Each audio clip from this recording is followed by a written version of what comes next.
Chair and Mayor of this beautiful city, Mayor Ipo Pakstow, for welcoming us and making us comfortable. I want to begin by acknowledging the Commissioner for Political Affairs of the African Union, Dr. Aisha Laraba Abdullahi. I don't know if Ambassador Okai, the chair of the working group, is here yet. Professor Baji Oyeyika, who is representing the Deputy Executive Director of UN Habitat. Ms. Clara Dongo, the Mayoress of Monrovia City Government. Mr. Samuel Mutali, the President of the Local Government Associations of Zambia. Mr. Christophe Megbeji, Mayor Department Kofu Mena, and Ms. Fidaus Musindum, representative of the chair of the UCLG Working Group on Intermediary Cities. And of course, the rest of you, Excellencies, distinguished participants, ladies and gentlemen. I stand here on behalf of the United Nations Economic Commission for Africa to welcome you to this open session on Africa's priorities towards a new urban agenda and intermediate cities. I also bring warm greetings from our Executive Secretary, Mr. Carlos Lopez, who, like many other leaders, is currently in Paris and is unfortunately unable to come to this very important event. And as I said, I would like to express a sincere appreciation to the city of Johannesburg for hosting and taking great care of us, and you all for taking time out of your busy schedules to attend this event.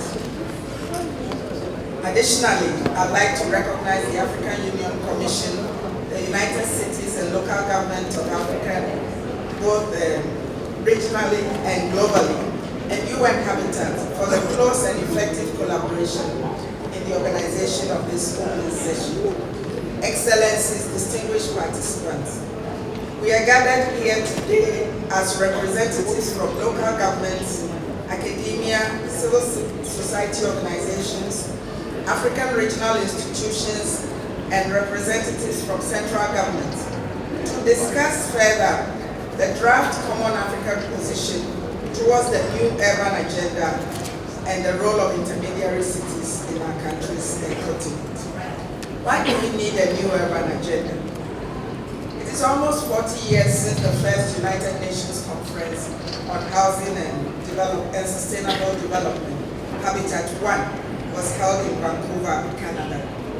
At the time, the universal goals of ensuring adequate shelter for all, safer human settlements, healthier and more livable cities were adopted, and the world committed to implementing the program of action that was adopted from the outcome of Habitat 1.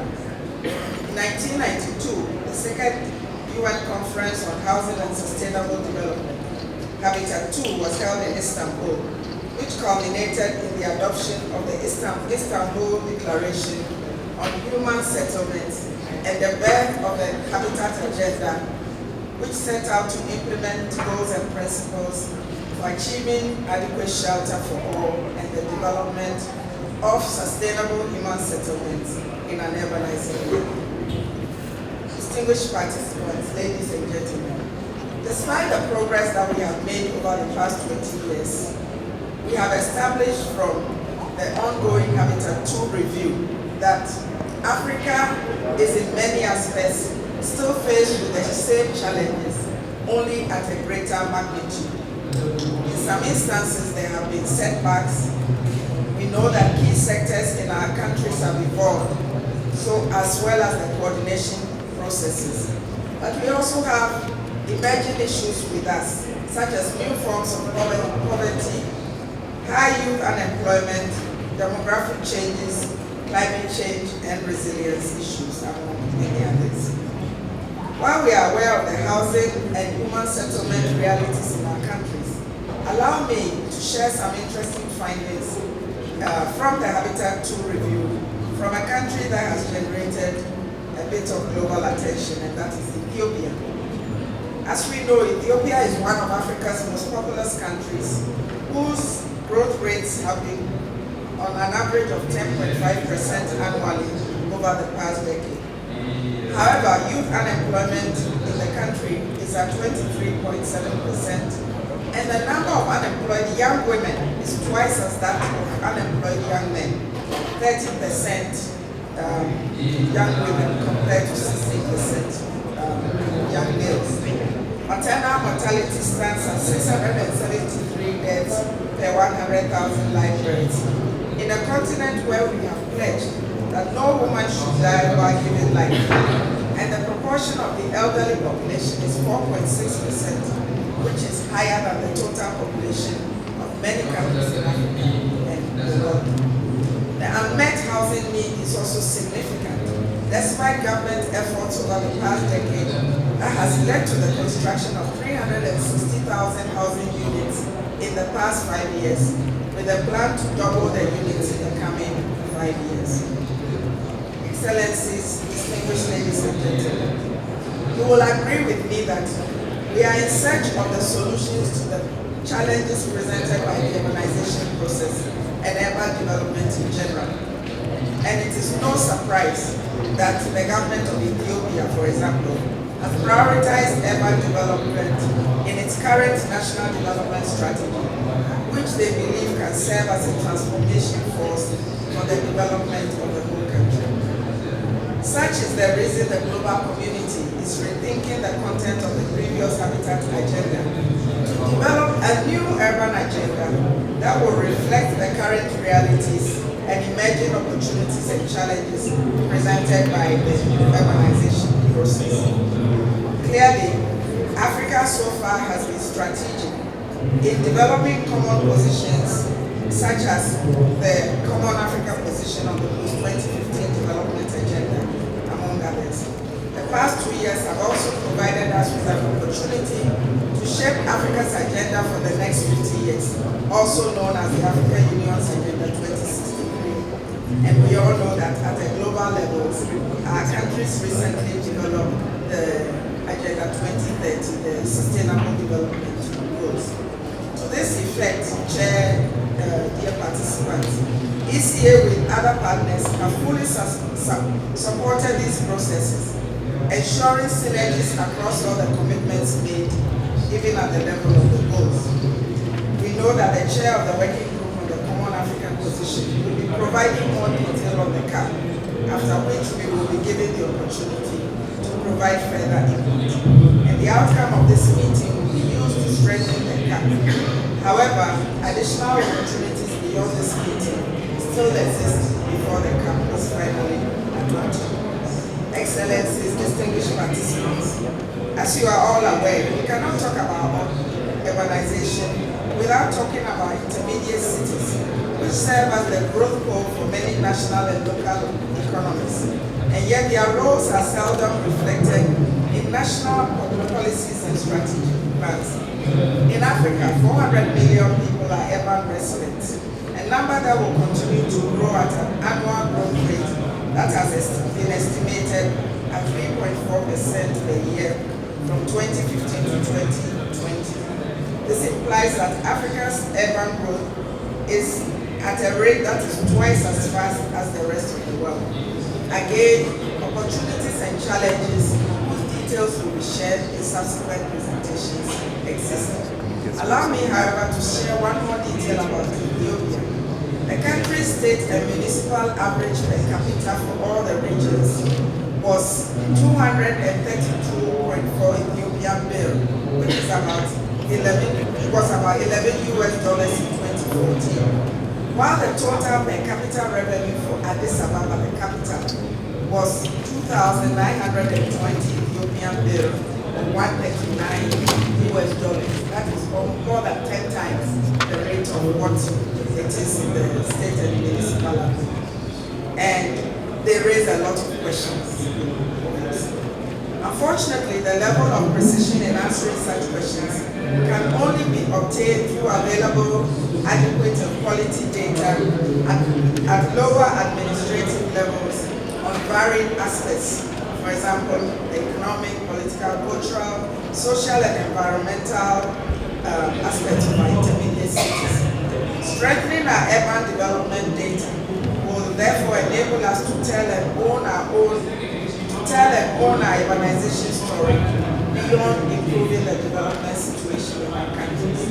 Excellencies, distinguished participants, ladies and gentlemen. Habitat 3 is the ideal occasion for us to confront these challenges and seize these opportunities. A new urban agenda is urgently required. A common African position towards that agenda is even more important for us here in Africa.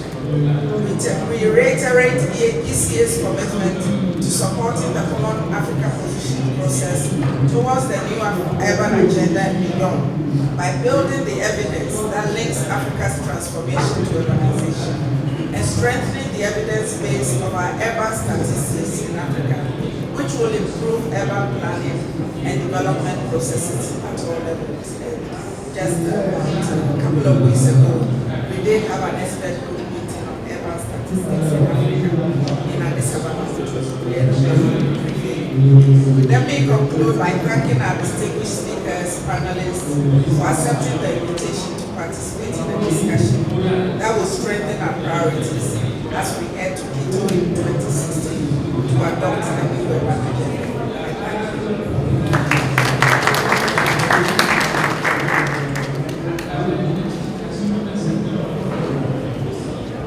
Thank you very much, Madam,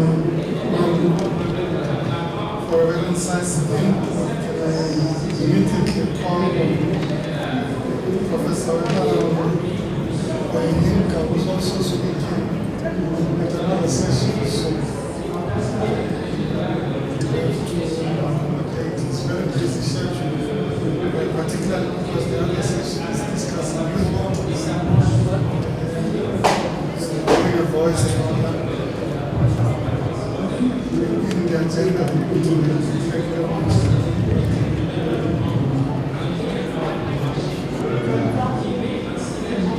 Thank you very much. I'm representing our Deputy Executive Director, Dr. Aisha Karabo.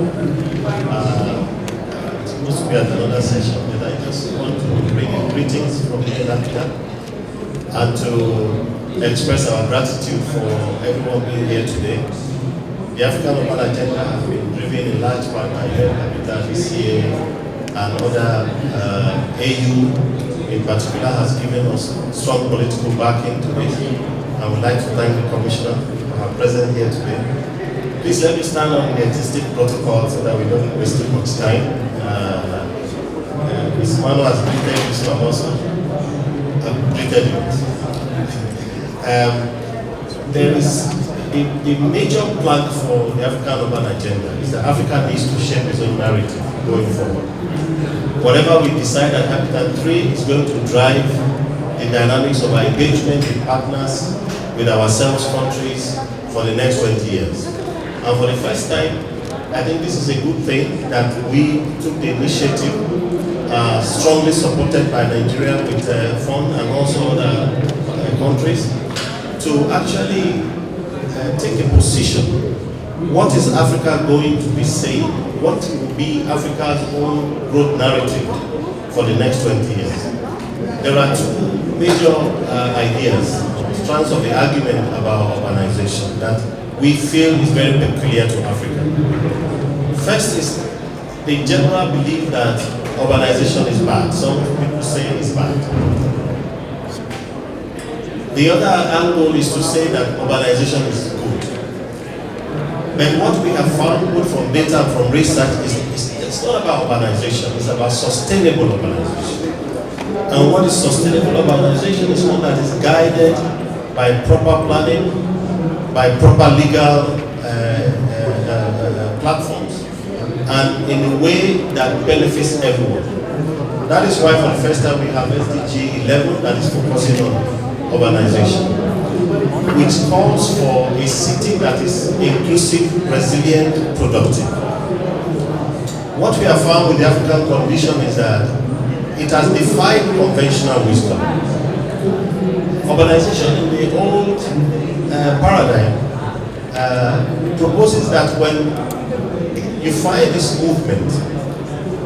People move from the rural to urban areas in search of the good life.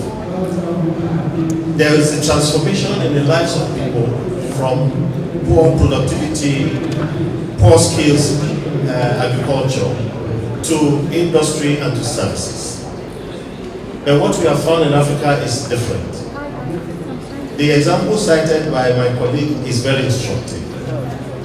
You find, for instance, in many African countries, what you find growth without jobs, jobless growth. And what has happened is that rather than transit from agriculture into industry, or rather manufacturing. In fact, manufacturing is considered the engine of economic growth. And urbanization is right behind these dynamics. What we found in most African countries is a transition directly from agriculture to services, and into services of a different kind. Generally, agriculture is a low productivity activity. The transition to services in the African condition is also into a low productivity activity.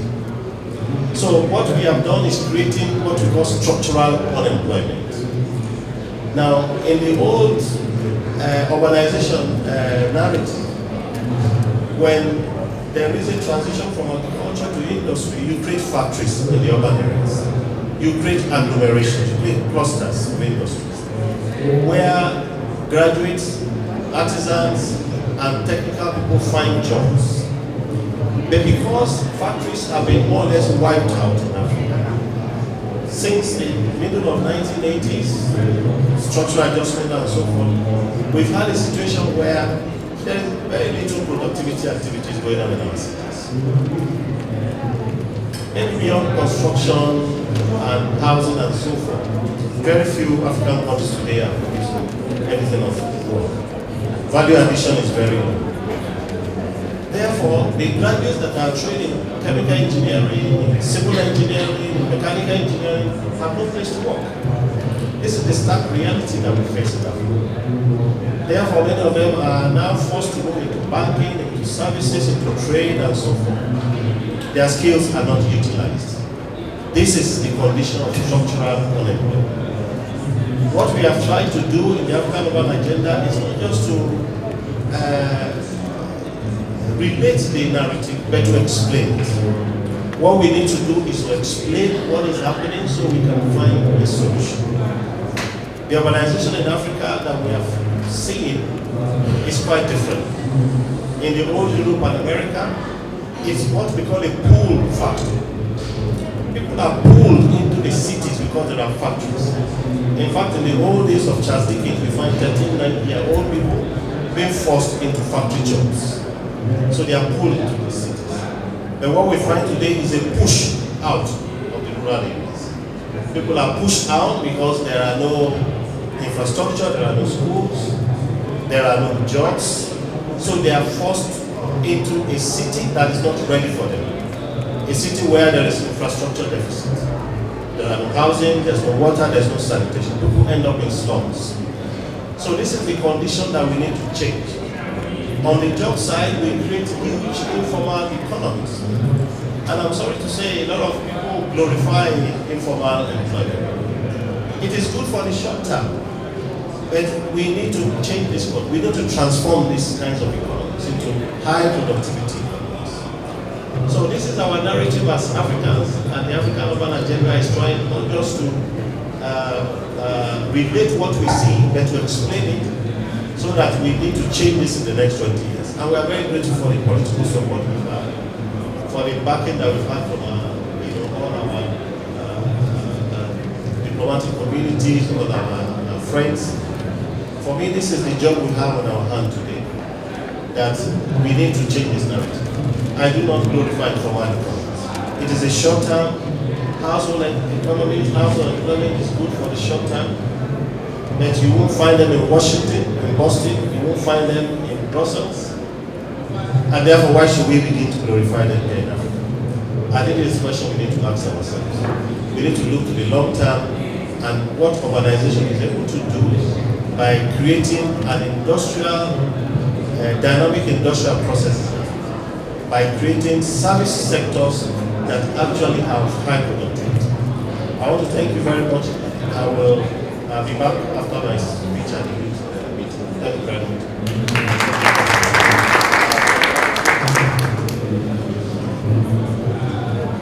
Thank you very much, Professor. Can I then call on Mr. Cabinet also? It's this one.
Thank you. Can you hear me now? Thank you so much. And all protocols from that. On behalf of the African Union Commission, I wish to welcome you all. This is an event aimed at discussing Africa's priorities for the urban agenda with intermediary cities. I particularly wish to commend the coordination between the organizing partners of this event, namely the UN Habitat, the AUC, AUCLGA, and AUCLG, for the efficiency in drafting and finalizing documents and other arrangements for the beginning of this meeting. I extend a special thanks to the organizers of Africities Summit for facilitating the convening of this event during this 7th edition of Africities. More importantly, I congratulate the government of South Africa, particularly the city of Johannesburg, for the welcome and hospitality according to the participants in this edition of Africities. It's my hope that you have already settled in and you are enjoying your stay in Johannesburg. The African Union remains alive with the urgency and implications of addressing the continent's urbanization imperative, particularly within the framework of the people-centered development, which is one of the central pillars of the African Agenda 2063.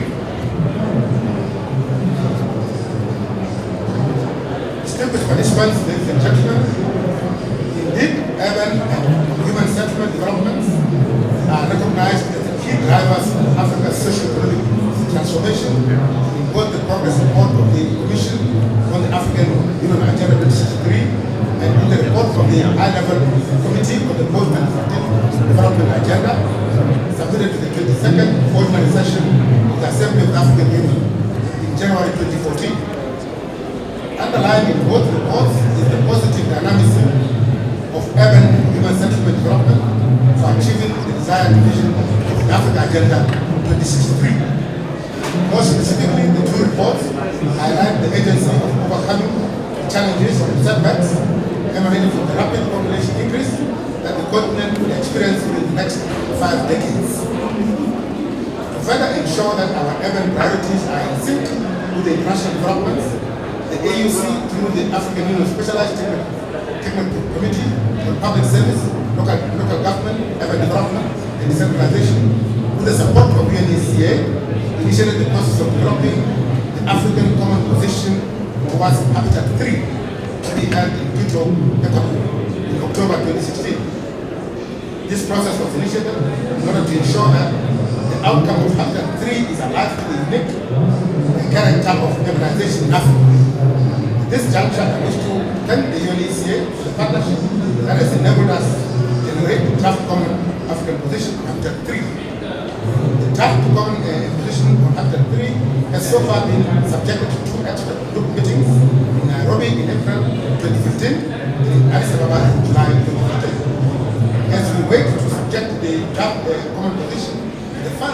expert group meeting in February 2016, we have proposed to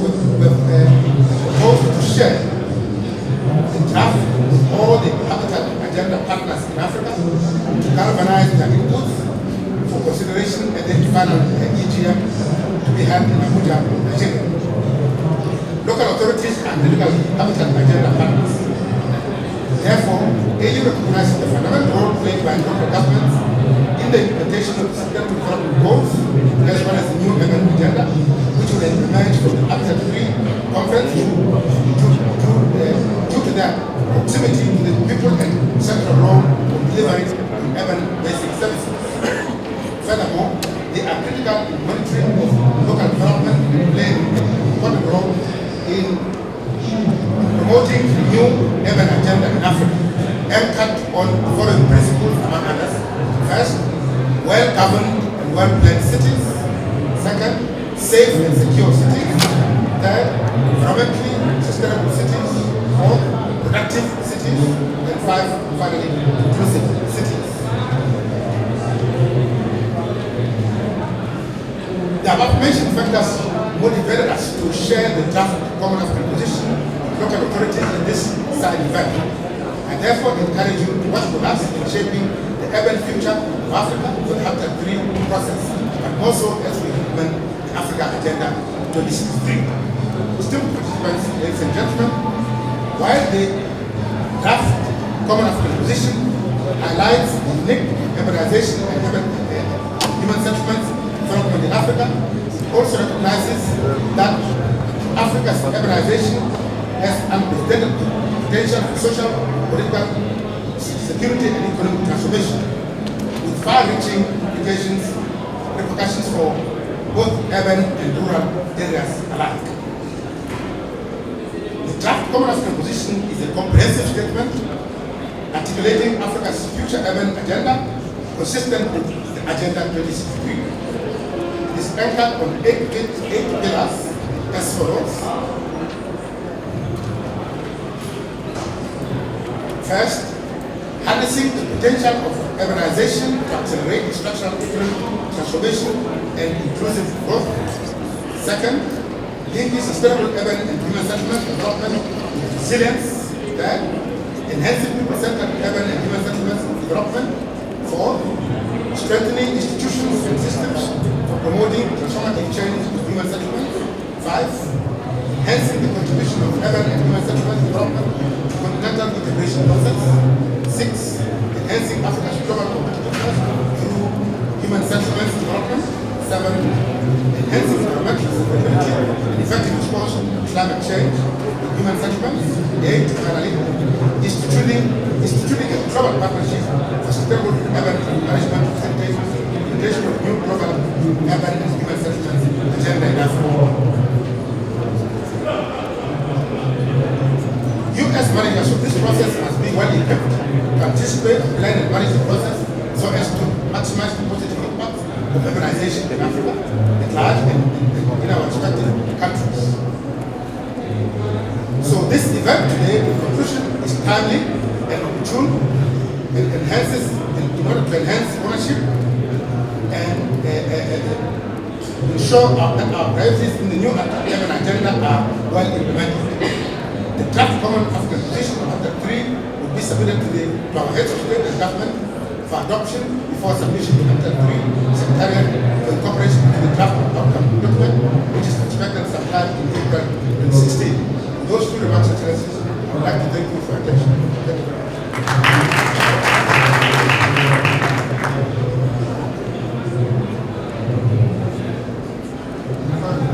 Thank you very much, Mr. Matos. Many of us when we came here this morning ran into many problems. Some of us got lost, some of us didn't understand what going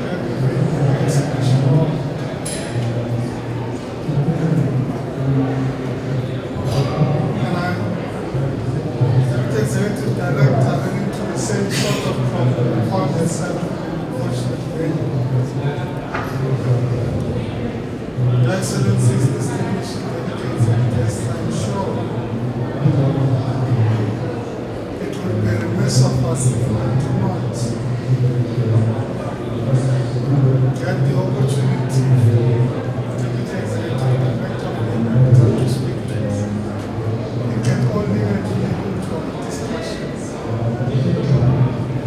And so, Your Excellency, the Ambassador, just before you speak to the platform for discussion on our conversation, it is important that we ensure that the closest ear that we have UN habitat is also able to get that's the only input, but also the ability to engage with our community. With that, acknowledgements is the most important acknowledgements of the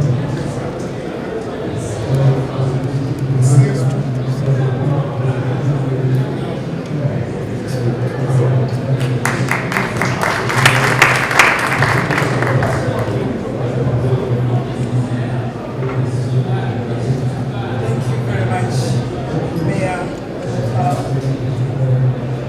I'm very honored, delighted, distinguished participants and colleagues for us to be a great habitat part of this Africities conference that is quite unique in terms of timing. And I thank you for understanding because I have some reason and to serve this continent and its urban agenda in different capacities. The first time I became a member of the Africities family, if I may call it that, was when I was serving as mayor of my Africity brigade. And I was, at that time also, vice chair of UCOGA and chair at the East African Community Region and National Association of Local Government Authorities. So I come with a passion, and I come also to continue learning, but to also give my modest and humble contribution to this journey. And that is why I was perturbed a little bit when I ended up in another room with a lot of ushering and protocol in the wrong place, where I sat for 20 minutes wondering what's going on. Only to be informed later that someone had represented me here. I said, well, I'm afraid you can't. With this historical baggage, you really can't, so I have to run. And thank you so much for your understanding. I want to raise this maybe beyond us or me as an individual, so that we can capture the essence of why we are where we are, and what we can do together as leaders to make a difference on this continent. On the platform Africities, as we forge forward the African Agenda 2063 and the relevance of urbanization within that agenda. Let me congratulate you, fellow Africans, because today Africa already has a position on where it wants to go. Come Habitat 3 and come 2063 in as far as urbanization is concerned. I must say, it's the first continent to define politically what the priorities of Africa are and what you want us as UN Habitat, UNECA, and all the other advisory bodies to do for the African people, to support the African leadership. And for that, we are very grateful. I want to commend the partnership and close collaboration we have had with our sister agencies, especially UNECA, that we have had with the African Union. I want to commend the extreme effort by Her Excellency, our African Union Chair, Madame Zuma, who went all the way to New York to attend a session on the African Urban Agenda in the recent summit, at the auspices of the summit, just to endorse our commitment and the commitment of the African head of state to the African Urban Agenda. We are very grateful and happy that. I also want to thank very much the effort of UCLG, and now in particular UCLGA. As I told you, I'm a member for quite some time, and I've seen us struggle fallen rights, but I see a commonness of purpose and an activist COGA. And I must say that the way this Africities is organized, the vibrancy that we see, the richness of discussion is one key outcome of that maturity coming of age. We've been a divided continent for so many years, and I think it's high time we worked united at different levels. And now the 2030 agenda is giving us an opportunity. The Secretary General Ban Ki-moon has appealed to every one of us as the UN not to claim an individual goal, because it is an integrated system, to look for ways in which we can partner and support member states to deliver on what they have really endorsed. And again, I want to thank you that in that Sustainable Development Agenda, there is a standalone goal on urbanization and human settlements, which you endorsed.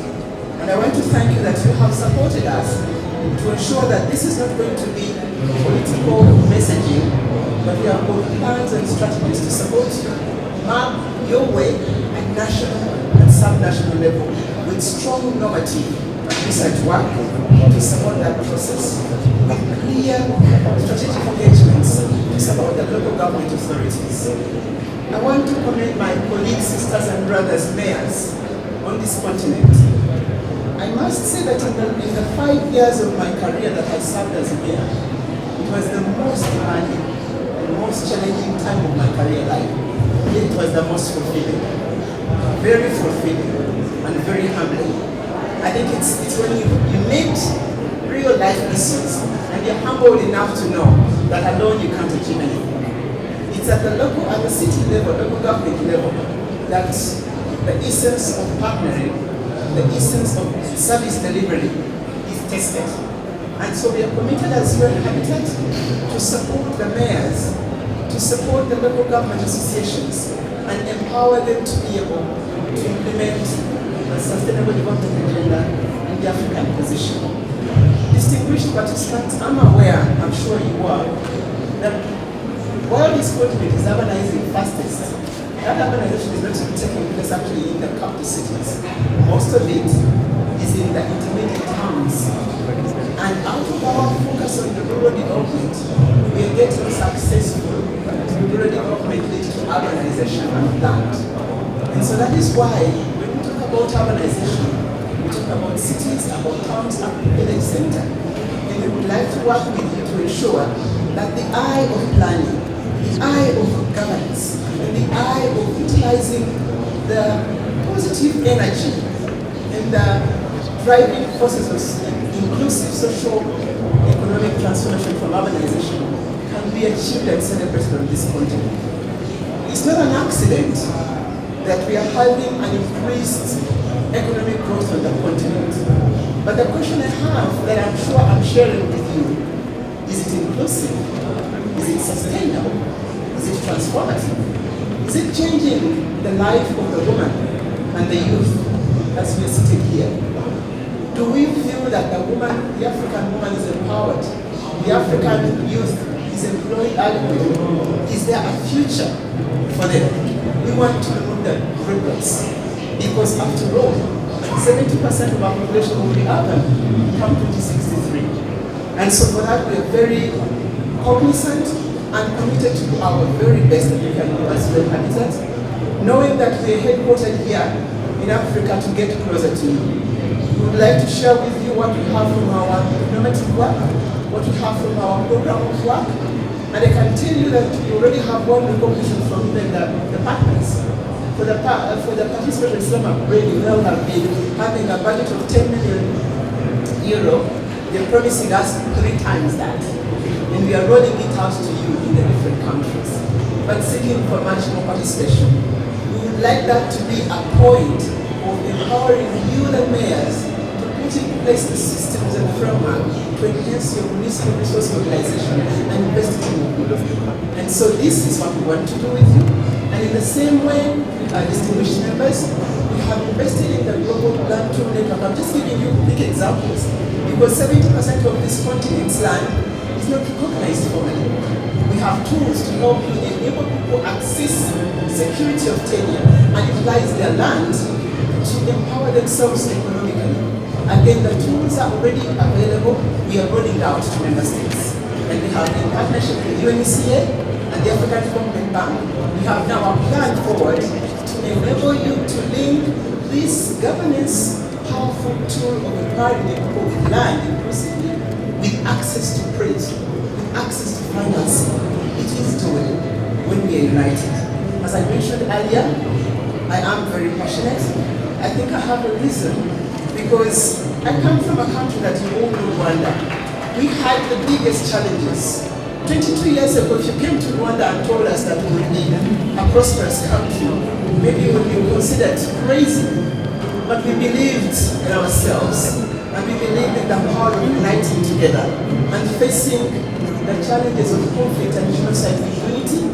We believe that through urbanization we could maximize the use of our resources, and we believe that through this inclusive development we could make a difference.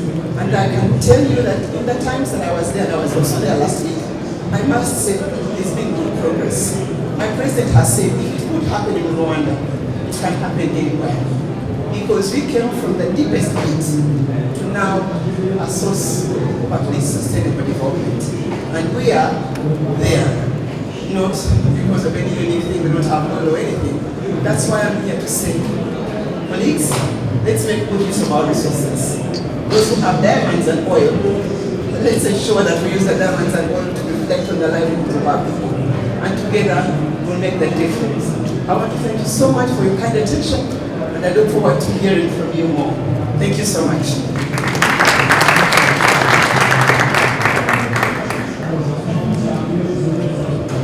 Thank you very much, Dr. Kasera. I think I should say that it reflects a level of dedication, commitment, and determination to contribute to the 7 agenda, in particular to the African position. Excellency herself, but also my UN habitat. Where's the city of Johannesburg? I've had the privilege of working very closely with UN habitat this week on special development policies, which we have currently published for public comment. And we have tapped into the resources of UN habitat and maximized the value of the knowledge, experience, and capabilities that the agency has.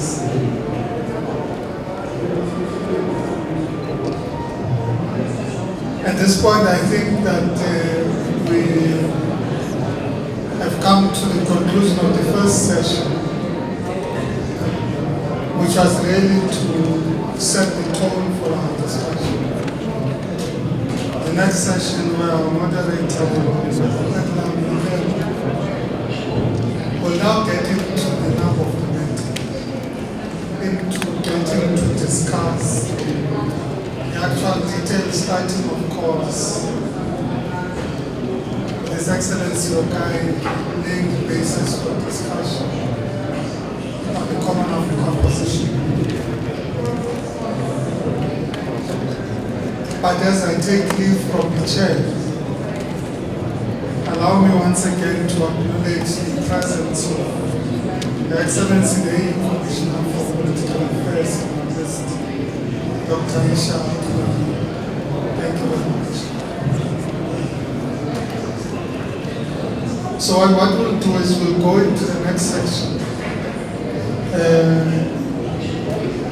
Madam would come and be our moderator, and then we'll get into the discussion. So in this section, we won't go into the discussion, we'll go into a discussion in the next section. Thank you very much. And thank you very much to our student panelists.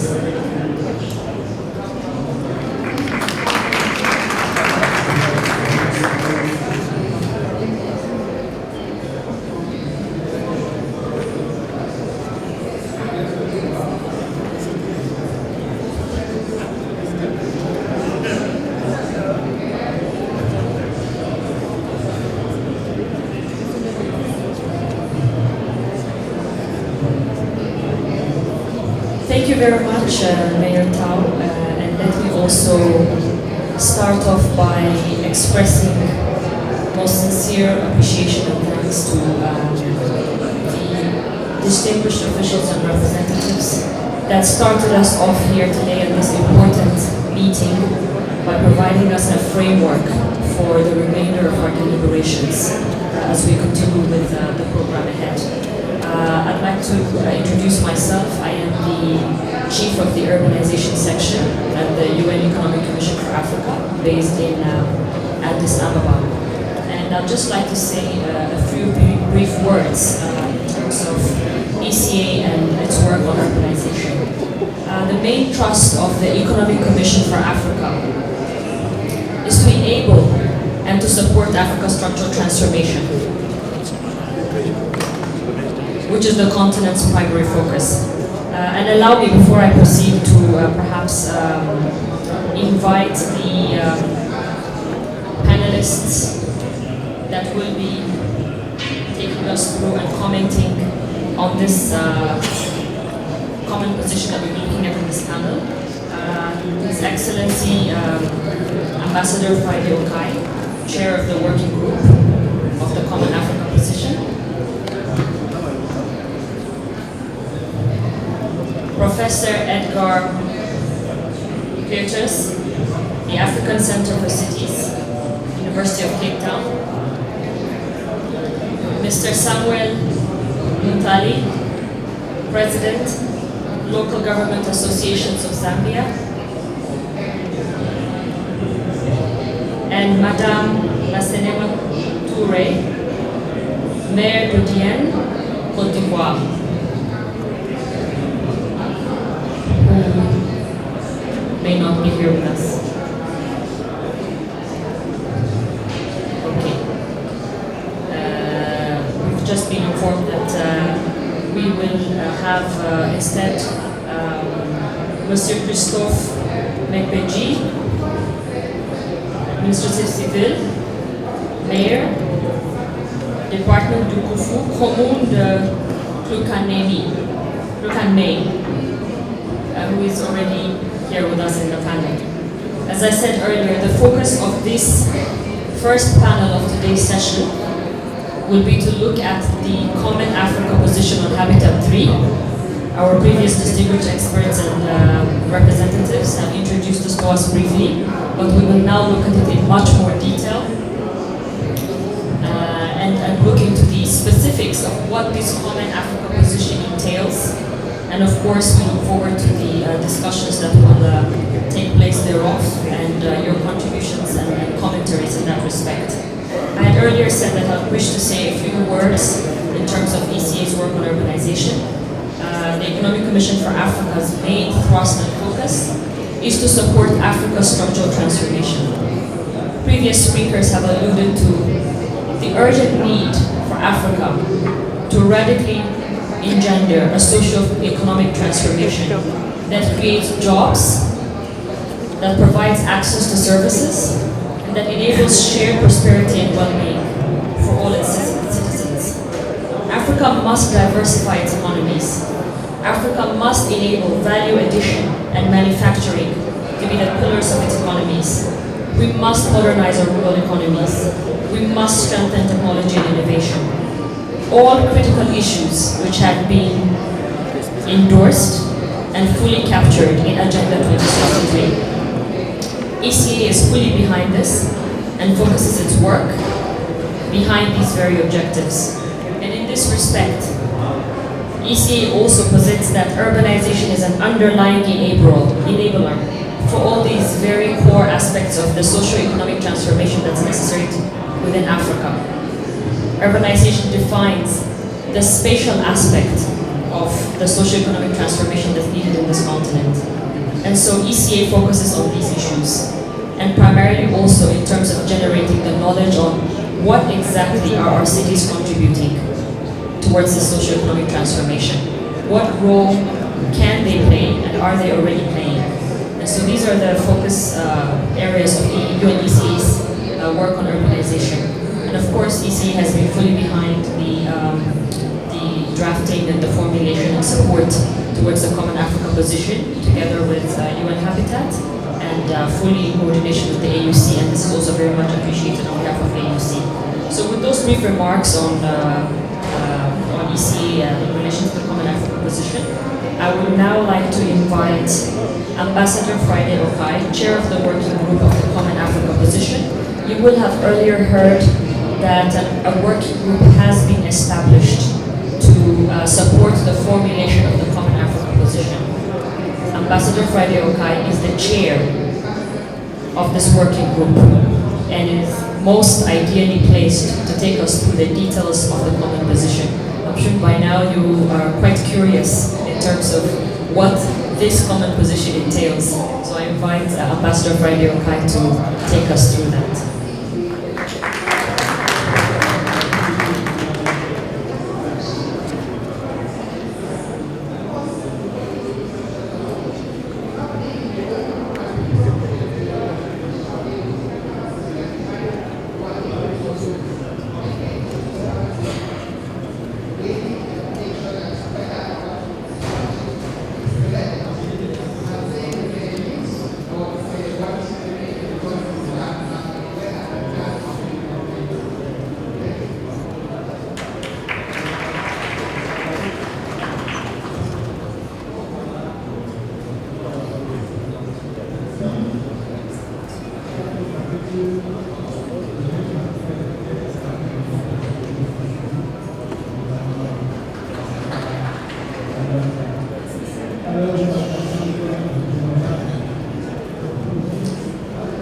One of the things that makes me happy this morning is to observe that certain phrases which are Nigerian are becoming quite universal. If this event was happening in Nigeria, possibly half of the audience will be distinguished persons that you will have to mention one by one. And if you don't mention, or if you mention some, leave out some, God help you when you get out of it. And certain professionals used to say, look, this is not good, this is not a professional thing to say. But I think some very smart persons realize that if they have to always mention everybody that they have to mention, it will take time, you lose your tongue and all sorts of things. And so they came up with all protocols observed, or I stand on existing protocols. No such things exist. However, I can see that it's becoming a universal expression. And I think it's also very smart. It's a way of dodging a lot of things on bullets. But today, certainly, I cannot do that. I have to mention a few names while I stand. And I'll start with the mayor, chair of this event, Mr. Park Skull, Dr. Aisha Karabo, who has just gone out, Dr. Isaac Karabo, who gave a powerful speech, Professor Yebanji Oyinka, whose presentation has now been discountenanced. Okay. Mr. Kabere Matusa, and Ms. Lakiwa Manu. Distinguished ladies and gentlemen, it's wonderful to be here. I want to say that I've personally enjoyed being in Johannesburg. It's my second time, and it's been lovely to be here. And I can also see the organization of the Africities conference is fantastic. I see everything is in place, and everybody, there's so much enthusiasm in the air, and it's a privilege to be part of it. And ladies and gentlemen, the essential purpose of our presentation today is to elaborate the Common African Position on Habitat 3. To you as one of the most critical stakeholders and main drivers in realizing the objectives that the Common African Position on Habitat 3 is set to achieve for Africa. The expected response, of course, is that you will examine this draft document and possibly fill in the gaps that may have been overlooked by experts or drafters. This is important because your level of government is the closest to people who are the end users of the outcome of Habitat 3 agenda. In making inputs into this document, you will be playing a big role in affirming it I'm committing all African governments and stakeholders to implementing it irrespective of whether it becomes part of Africa 3 document or not. For my presentation, I'll start with the history of the initiative to have a common African position, its context, and finally, the way forward.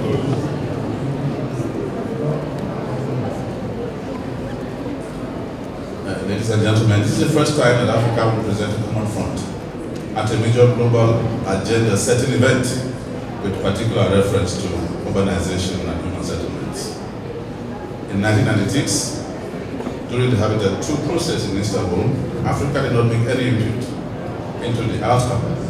Essentially, therefore, African countries have been implementing an agenda on urbanization and human settlements proposed and designed by other global players, taking cue from their own peculiarities and vision.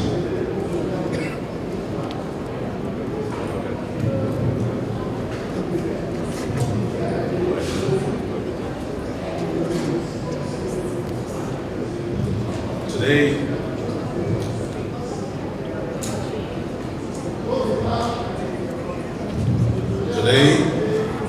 as you can see from the event here and from what we'll be discussing very shortly, things have changed.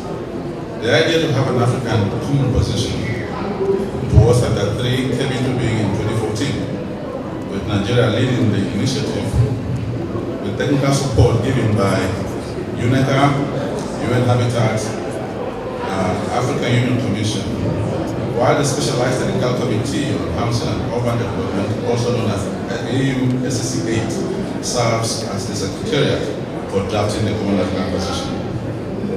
The first draft of Common African Position was tabled and discussed during the second preparatory meeting of Habitat 3 in Nairobi in April 2015 with senior government officials as well as African ministers of housing, urban planning and development on the sideline of the 25th session of the UN Habitat Governing Council. This was followed by another expert group meeting in Addis Ababa in July 2015, during which the working group was constituted, with the following countries volunteering as members: Burundi, Burkina Faso, Gabon, Kenya, Nigeria, Senegal, South Africa, and Uganda, with Nigeria serving as the chair. For the purpose of defining the draft common position, the working group met on 2nd and 3rd November 2015, and the outcome of that meeting is in the document that you probably have before you already.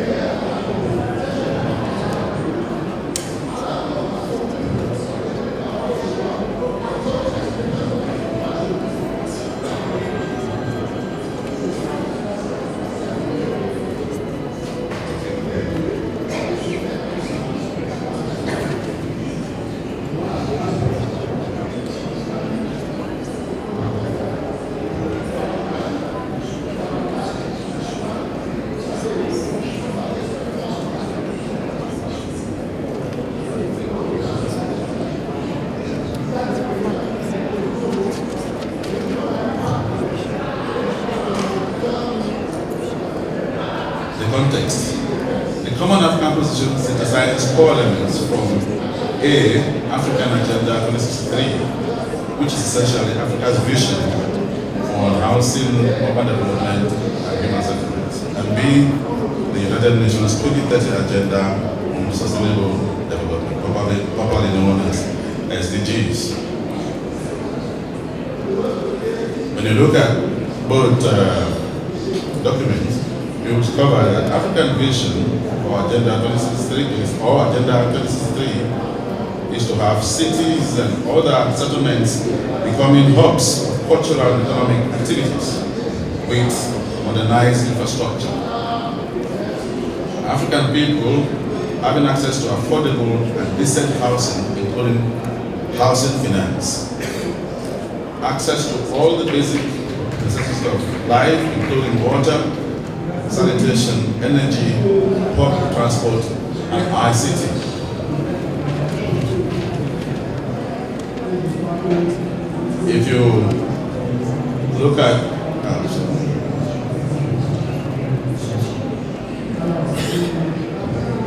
a prosperous Africa where our economic growth and development is inclusive and sustainable by 2063. When you look at the SDGs,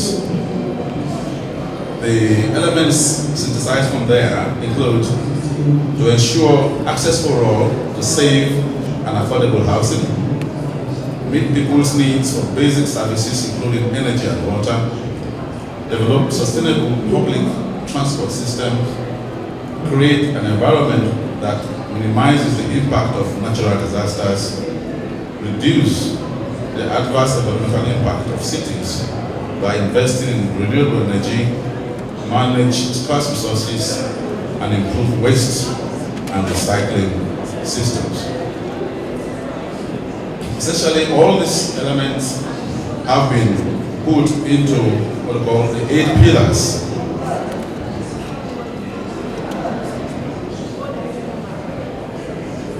I will go through the pillars one by one. There are if you look at the document before you, if it's with you already, you will find that the pillars have a chapeau, and then below you have action-oriented focus on areas that will help Africa to achieve the objective of every pillar. Pillar 1 is harnessing the potential of urbanization to accelerate structural economic transformation and inclusive growth. Pillar 2, linking sustainable urban and human settlements development with resilience. Pillar 3, enhancing people-centered urban and human settlements development. Pillar 4, strengthening institutions and systems for promoting transformative change in human settlements.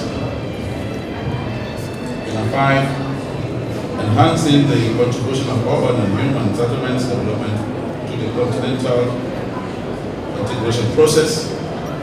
Pillar 6, enhancing Africa's global competitiveness through urban and human settlements development.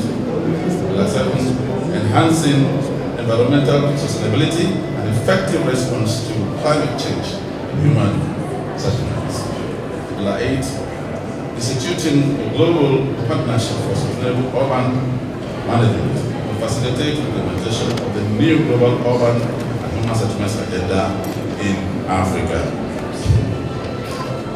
In summary, those are the pillars, and the working group actually did further work on the pillars, and it will be, if you look, I don't know if you already have the document, but if you haven't got it, you will see that below those pillars, there have been steps have been earmarked, or action-oriented steps have been put there for our governments to take note of.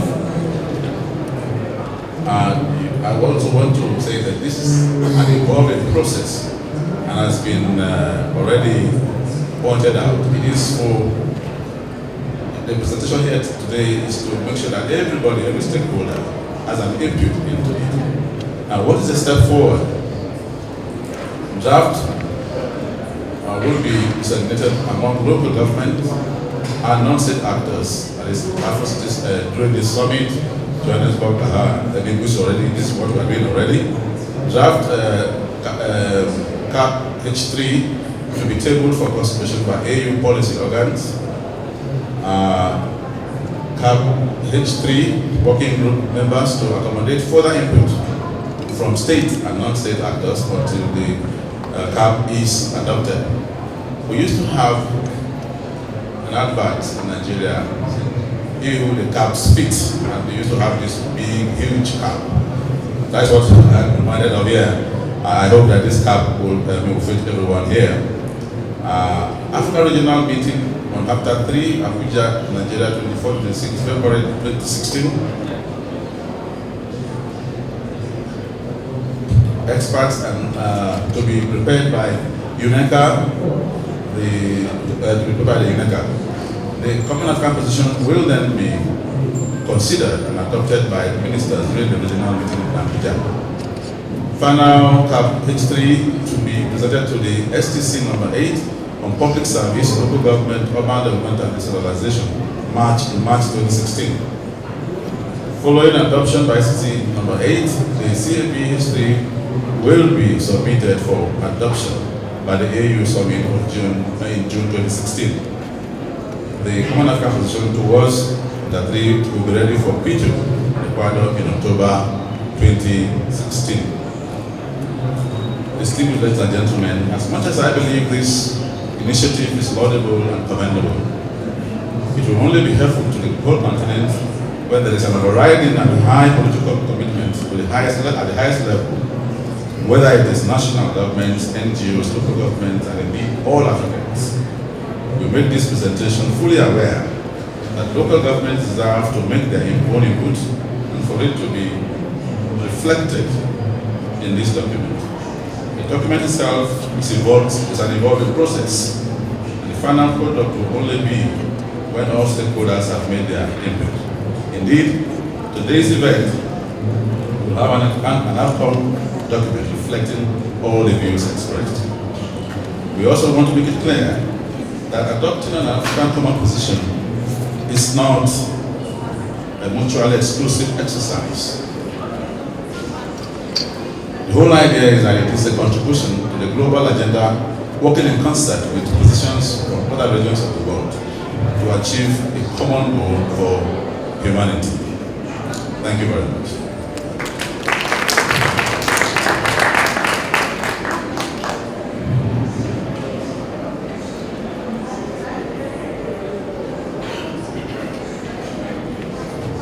Thank you very much, Ambassador Okai, Chair of the Working Group of the Common African Position, for eloquently running us through the history, the background, the context and the content of the Common African Position, and also its importance in the context of the global preparatory process of Habitat 3.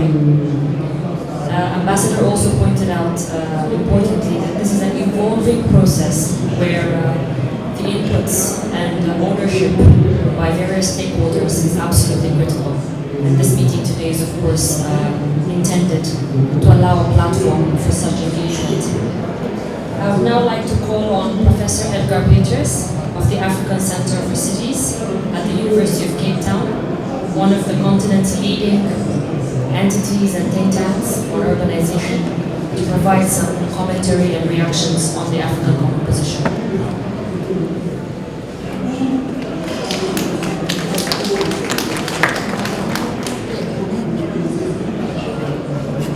Thank you very much, and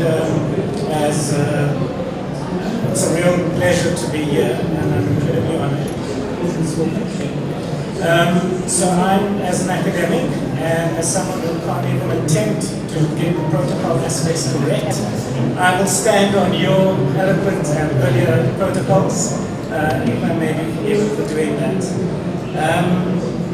I realize we're a bit pressed for time, so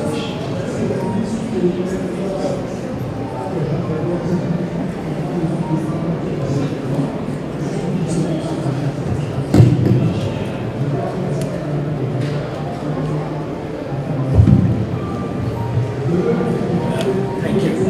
So I realize we were pressed for time, so I'll just dive straight in. So firstly, I think as an African and as an urban scholar, it is incredibly daunting to actually be in the room of the people who are the architects of a lot of the policies and documents that I critique as part of my life, right? So it's much easier when you read a document and you do a critical analysis and you offer the criticism, but to actually be in the room with them and so on, it's a rather bit different matter. But I have to acknowledge that as someone who's been concerned with these questions for a long time, it is very hard to overstate the significance of where we are today. That was mentioned by Habitat colleagues that Africa is the first region in the world to have a common position. This is incredible, especially since we had no position in '96, that was unified. But also that there's therefore an opportunity for all Africans, whether between academia and civil society, the private sector, or different spheres of government to be part of the conversation. And I want to thank all of the institutions for enabling this moment and this opportunity. And as all sort of over-enthusiastic Africans, I'm going to jump on the opportunity and I'm going to respond to most of the pillars in the interest of I hope, it will be a constructive debate and so forth. So the first point that I want to make is that we have to take the common position and more firmly, in my view, locate it between the SDG agreements and the Agenda 2063 commitments that we share. And in a way, begin to see this as an opportunity to connect what is, of course, a very long-term agenda in terms of 2063 to at least an intermediate point of 2030 and see how we can, through an African lens, better articulate what this might mean for us as an intermediate point towards the larger goal of Africa 2063 and the bigger agenda of structural transformation.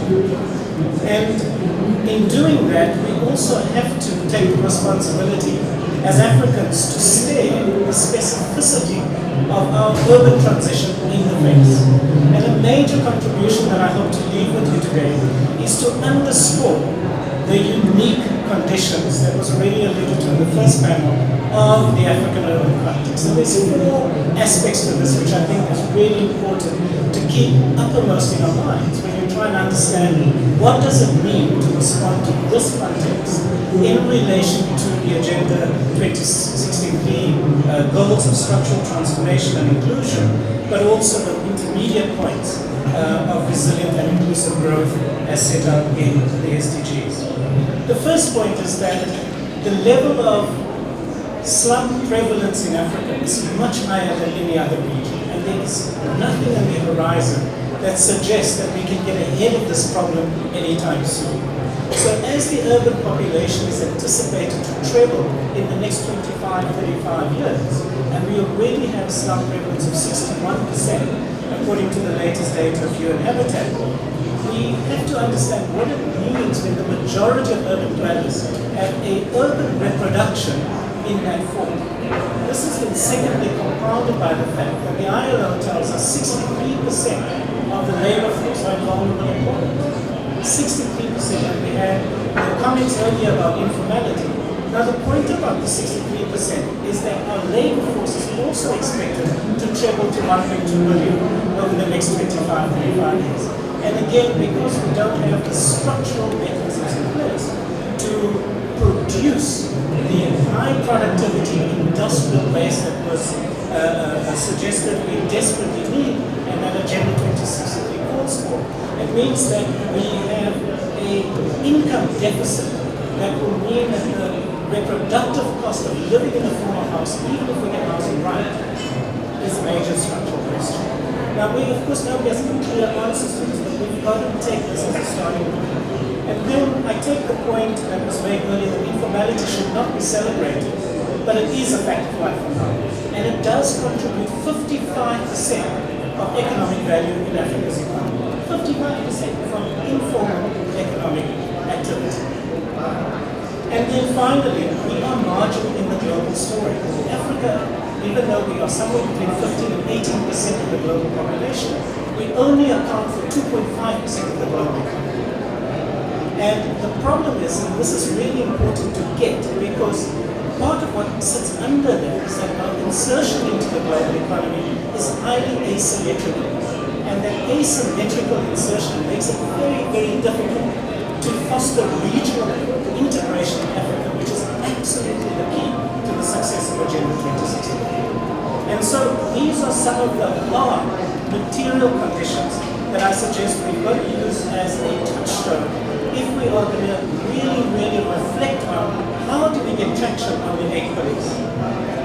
Now, coming back to the provocation that I think Agenda 2063 represents and the Sustainable Development Goals, I think we've got to think in much bolder terms about what the urban transition might be.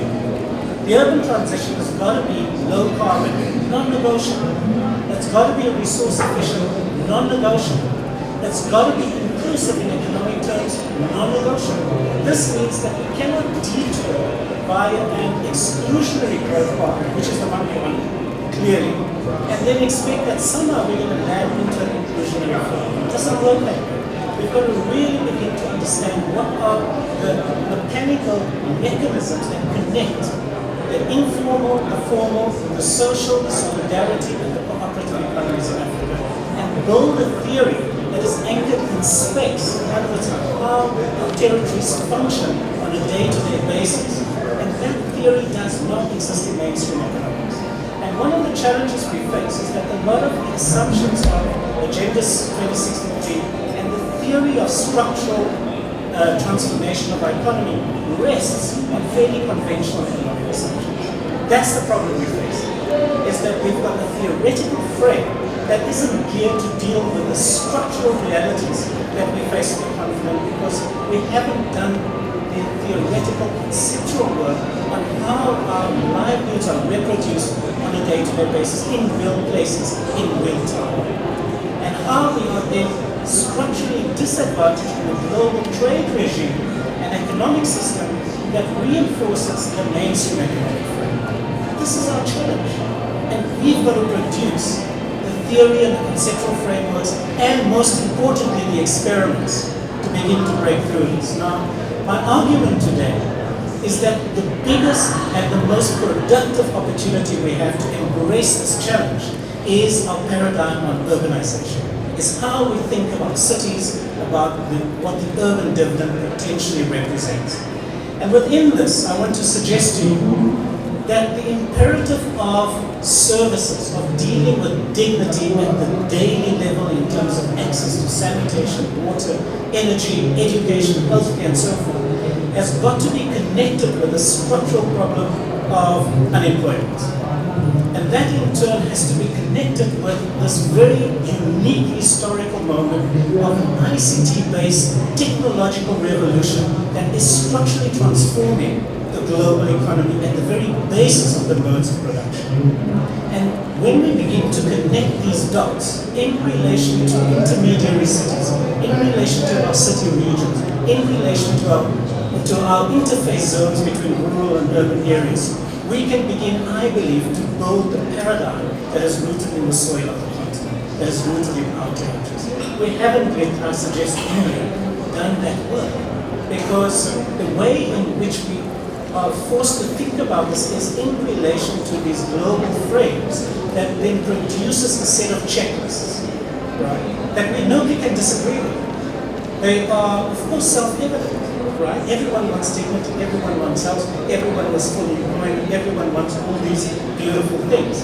But the point is, as Africa, we are the very reason our marginality in that system is the very reason why those lists can be reproduced endlessly and nothing changes. So I want to, on those provocations, get into just a few closing remarks by referring to one aspect of about 5 of the pillars. So turning to the first pillar, on the question of structural transformation, I want to suggest that we need to confront more directly where we are today. Most of our economies are too small to fight in the global system. However, despite the size of the economies, they are locked into bilateral agreements with global forces outside of Africa that creates a path dependency for those economies that structurally undermines regional integration in the economy. So we've got to say this, we've got to acknowledge this, and we've got to figure out how are we going to disentangle those captured economies so that we can build a regional African agenda. And that doesn't come through strong enough in the first pillar. On the second pillar on urban resilience, there was one point there in the sub-points which you haven't seen because I've seen the document before, that kind of, the hair on the back of my neck kind of prickled up because of it. And basically, we're kind of in that point, placing the responsibility for land development with the private sector. Now this is crazy in Africa. If you analyze the real estate dynamics in all of our cities, the private sector is the lead culprits in producing highly unequal and segregated urban fabrics. They are only interested in that small margin of 5 to 10% of the middle class that want to live in gated communities. and want to go to safe shopping malls and want to have the latest connectivity to the global area through connectivity to the airport, they don't have a business model to deal with the majority city. So please, can we please soften that and create different mechanisms to think about land development. Under skipping the third pillar, straight on to the fourth pillar. Now, this is an issue that I'm sure my colleagues in Habitat will have a lot of sympathy for me, despite what I've said so far. And this is on the question of decentralization. Colleagues, we have to admit that for at least 20 years we've been preaching the gospel of democratic decentralization, and our leaders have not done it. Our leaders have not done it. We don't have substantive, deep democratic decentralization in Africa, and not because of a lack of commitments. It is a lack of legal reform to drive through a systematic, progressive agenda of subsidiarity. And this has not happened. So we have to reflect on why not, so that we don't just incant the principle again and nothing happens 20 years hence. Moving on to the pillar about pillar 5 and pillar 6, kind of issue of smart cities. And again, this is in the interest of provoking discussion. I really want to take issue with invoking in an uncritical way the smart city agenda. The smart city agenda aimed for us, in the sense that the way that it is being promoted at the moment, it carries in tow the IP of Cisco, IBM, and all of the sequences of the world that are keen to further mine in an extractive way what our urban intelligence systems should become. We have to understand ICT is critical to democratic urban management, to urban productivity and efficiency, but you can do it in a low-cost way, in a low-tech way that builds local economies and local resilience. The heart of the ICT revolution is the possibility of open source technologies. So let's not slip into a discourse that enables an opening for the wrong actors to offer inappropriate and unaffordable products for unsuspecting local authorities. We've got to be more circumspect about that. And then finally, absolutely, and to end on a more positive note in terms of pillar 7, yes, let's do low carbon. We're already low carbon, so that's not so difficult. But let's sustain it. But very importantly, what is missing at the moment is an understanding that it's not just about the carbon agenda, but it is about all the materials that flow through the urban system. So we have to bring resource-efficient cities into the discourse. It's not just about carbon. It is about the metabolic dynamics of our cities and how we produce efficient urban forms that allow us to stay within sustainable consumption levels relative to our GDP per capita for the next 20-30 years. That means we can, in fact, extend basic dignity to everyone, but also forge a uniquely African dynamic vision of the urban future. So my, in conclusion, suggestion is that fantastic that we've taken the lead. Thank you for the opportunity to be able to engage. Let's allow the African conversation to specify and adapt what we've got as a working document to really begin to embrace the opportunity of a low-carbon, resource-efficient, socially inclusive, and spatially integrated African urbanism. Thank you.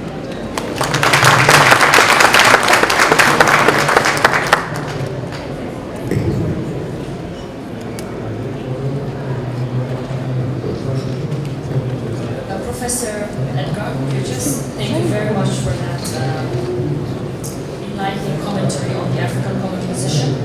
You've taken us through some critical aspects of what we should be considering and discussing here, the linkages with 2063 and 2030 agendas, the structural realities and specificities of Africa that we need to take into account in formulating a common position, the principles that should guide a common position, as reiterated, resource efficiency, inclusive, low carbon, and the like. And the fact that we really shouldn't be looking towards a global agenda that does not speak to our own realities and priorities in the form of checklists, as mentioned by the speaker. And of course, I'd like to just point out or reiterate what you closed off by saying that we need a uniquely African vision that works for Africa. And this is why we're here today to have a conversation around that. I'd now like to call on Monsieur Bekbeji, maire commune de Lukande.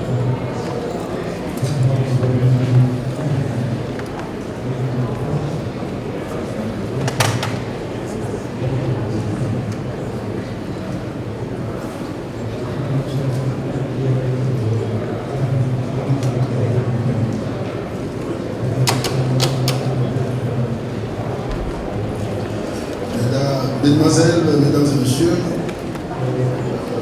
vos fonctions, qualité, grandesse, motif. C'est pour moi un honneur d'intervenir dans cette session pour présenter notre contribution à la position commune de l'Afrique pour l'habitat 3. Cette position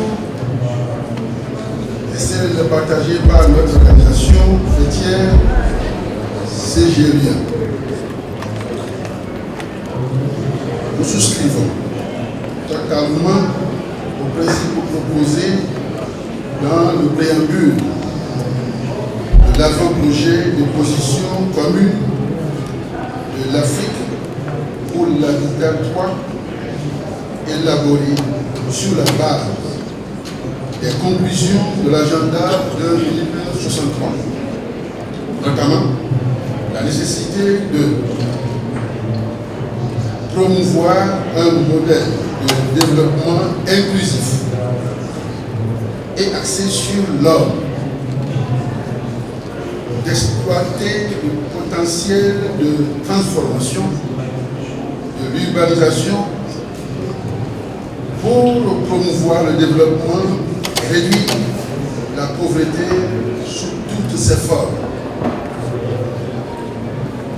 Parvenir à une Afrique intégrée, prospère, stable et pacifique, dirigée par ses propres citoyens et représentant une force dynamique sur la scène mondiale.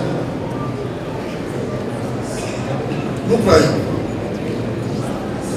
croyons, comme l'exprime l'avant-projet, que l'avenir de l'Afrique est indéniablement urbain, ce qui nécessite également de renforcer les relations dynamiques entre le monde rural et celui urbain.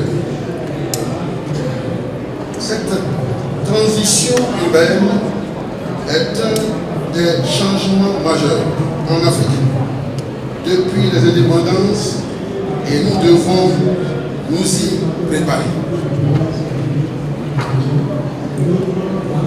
Nous saluons donc les orientations proposées dans l'avant-projet de la position commune de l'Afrique pour l'habitat 3, et les 8 piliers proposés dans la note adoptée à Addis Abeba en juillet 2015.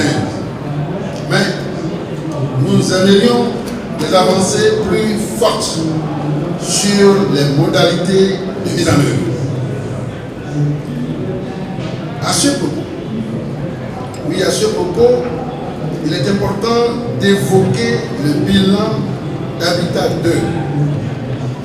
Malgré des progrès réalisés au cours des 20 dernières années, l'essentiel des objectifs d'Habitat 2 n'ont pas été atteints. Ceci nous amène à insister pour que la position commune africaine fasse aussi référence à qui doit agir,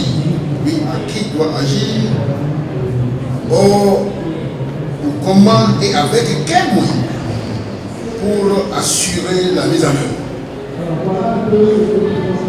Premièrement, sur le qui doit agir.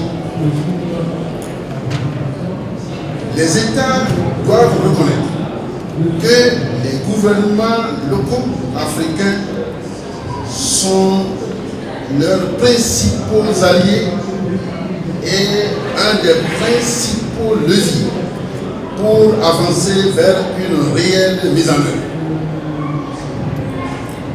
Mais pour qu'ils puissent jouer pleinement leur rôle, il est nécessaire d'avoir un environnement institutionnel porteur pour les autorités locales afin de promouvoir les gouvernements locaux plus autonomes, efficaces et responsables. Or, comme l'a déjà mis en évidence l'évaluation réalisée par CGLUA, mentionnée dans l'avant-projet, ce n'est pas le cas dans 43 pays analysés sur 50.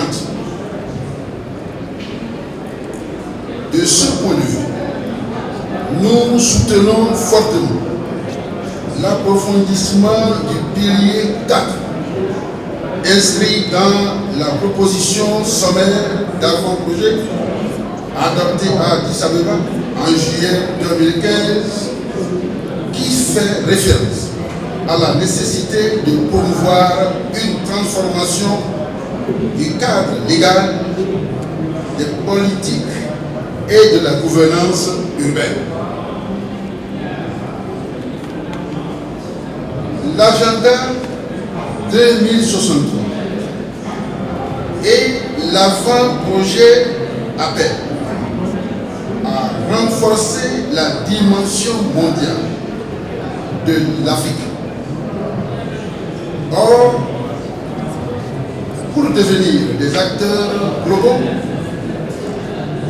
les métropoles et régions métropolitaines doivent être dotées des cadres légaux et institutionnels clairs, fondés sur des principes démocratiques qui favorisent la coordination et la population entre les villes et territoires, l'ensemble de l'agglomération.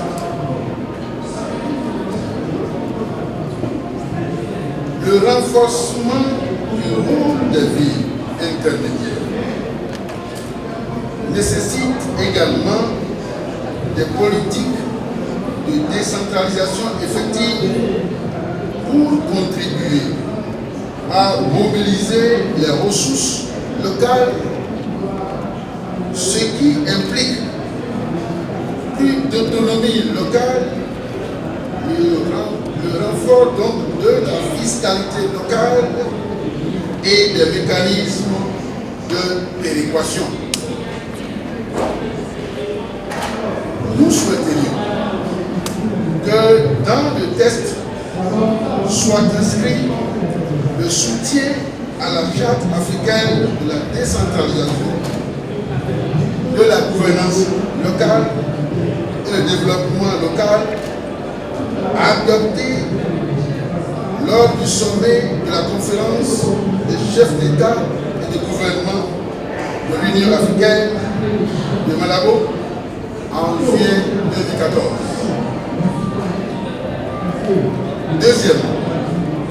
Deuxièmement, à propos du compte, on devrait approfondir certaines recommandations. À mon exemple, sur le pilier 1, le renforcement des économies d'agglomération pour accélérer la transformation structurelle de l'économie africaine et cela dépend du renforcement des capacités des métropoles africaines et du renforcement du rôle des villes intermédiaires considéré parfois comme le chaînon manquant des systèmes de villes africaines.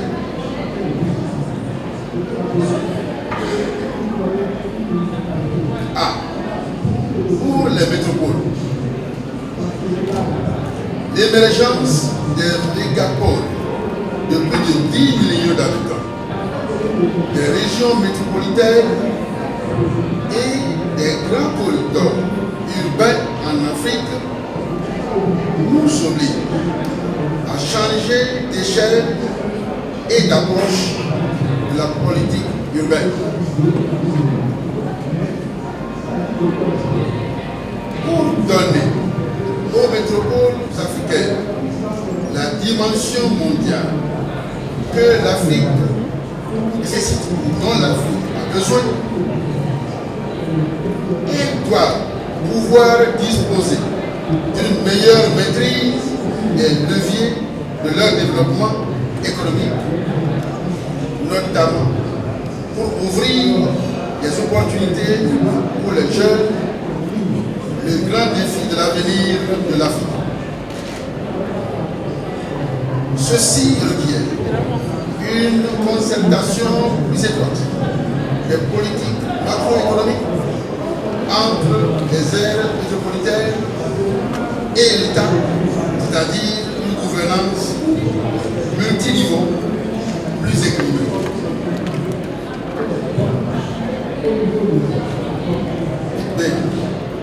Quant aux villes économiques, outre le fait que selon les prévisions, elles vont concentrer les 2/3 de la croissance urbaine au cours des prochaines décennies, leur renforcement est indispensable si l'on veut progresser vers un meilleur équilibre entre ville et territoire. Elles sont, les intermédiaires, en train de constituer de nouveaux clusters de développement dans la périphérie des zones métropolitaines et au sein des corridors économiques. Elles peuvent booster l'émergence de nouveaux pôles de développement régionaux, aider à désengorger les zones métropolitaines, faciliter les échanges et la communication intra-africaine, ainsi qu'aider à combler le fossé qui sépare le monde rural des zones urbaines. Leur développement dans les zones transfrontalières joue déjà un rôle important pour l'intégration régionale. Le renforcement du rôle des villes intermédiaires dans la construction de systèmes de vie plus forts et mieux articulés doit donc occuper une place centrale dans les nouvelles politiques urbaines que tous les États africains devraient mettre en place pour avancer vers l'agenda 2063. Ces politiques doivent s'appuyer sur une participation accrue de tous les acteurs locaux ainsi qu'une meilleure collaboration entre les différents niveaux de gouvernement. Promouvoir une gouvernance multiniveau et multi-acteurs signifie des partenariats réels entre les gouvernements locaux, les acteurs, les autres niveaux de gouvernement, le secteur privé et les organisations communautaires. Ces dimensions doivent être renforcées dans le pilier 4. Finalement, nous soutenons avec force l'idée retenue la proposition sommaire adoptée en Addis Abeba en juillet 2015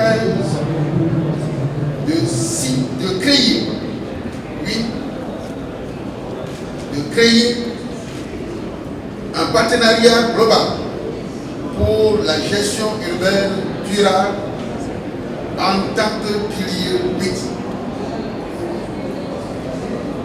Les autorités locales, à travers leur organisation faîtière régionale, CGRU, sont prêtes à assumer pleinement leurs responsabilités au sein de cette initiative qui doit être bâtie sur des bases paritaires associant l'Union africaine, les institutions régionales, les États et les gouvernements locaux avec le soutien des organisations internationales.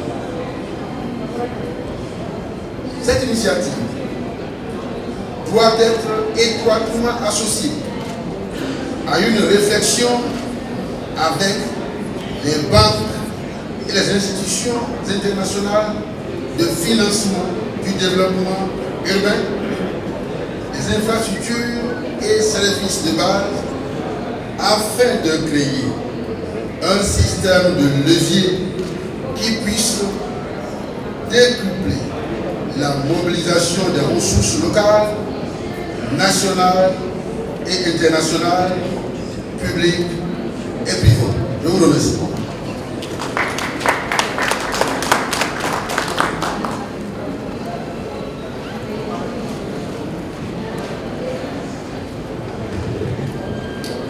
Very much, Monsieur Reggie, for those remarks and inputs.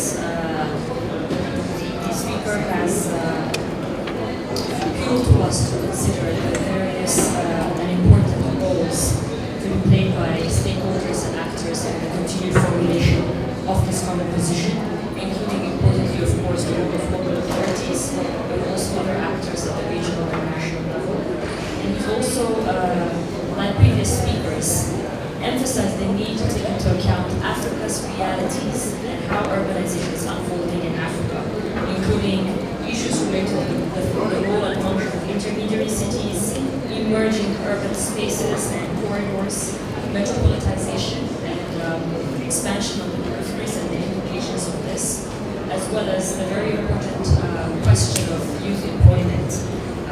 And he has reiterated UCLG's commitment towards the continued work on this common position. So we thank the speaker for those remarks.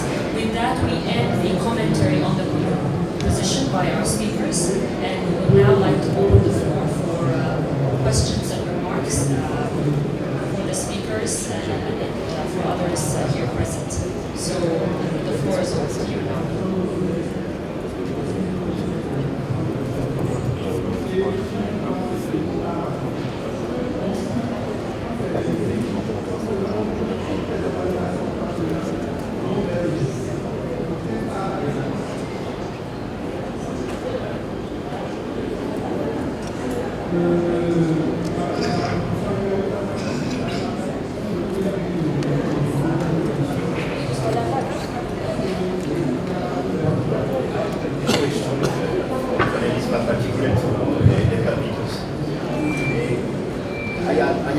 There is a key question in Africa, the problem of financing of infrastructure.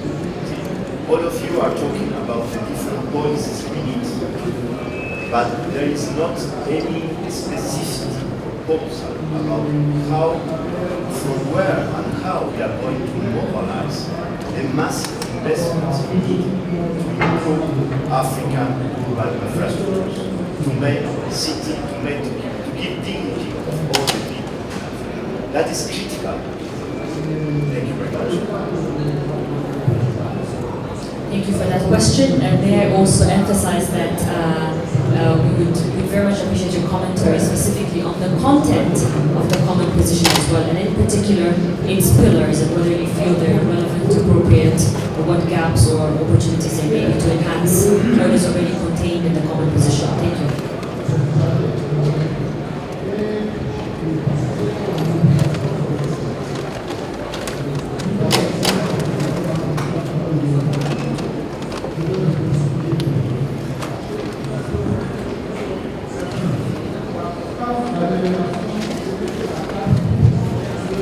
Good morning. My name is Gonzalo. I'm in Gauteng Premier. My question is to Professor Peterson as well.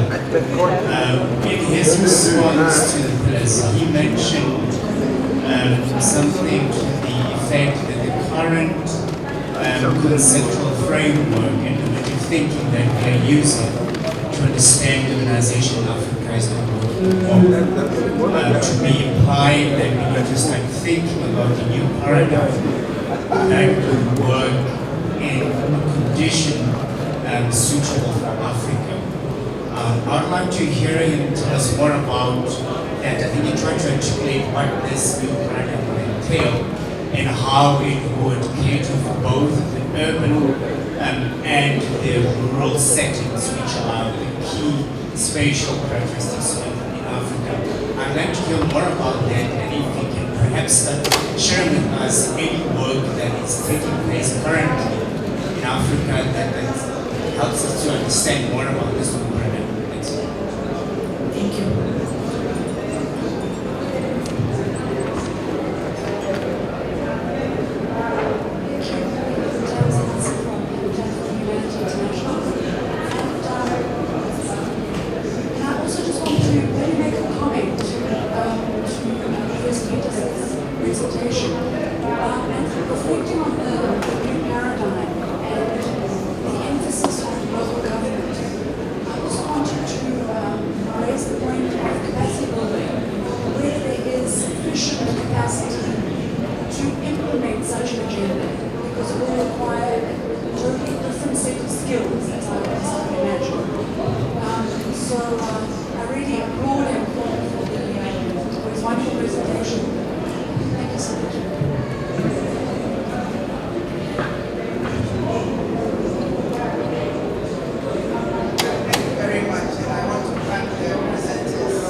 My name is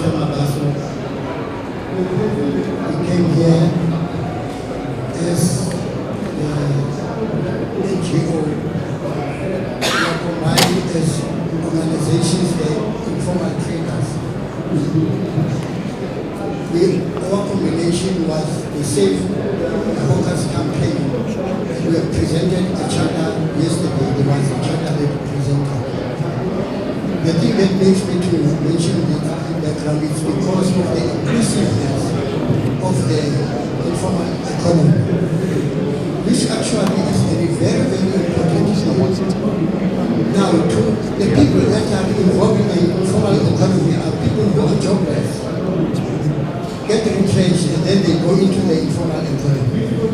People who realize that for them it's better not to steal but to work and earn a living.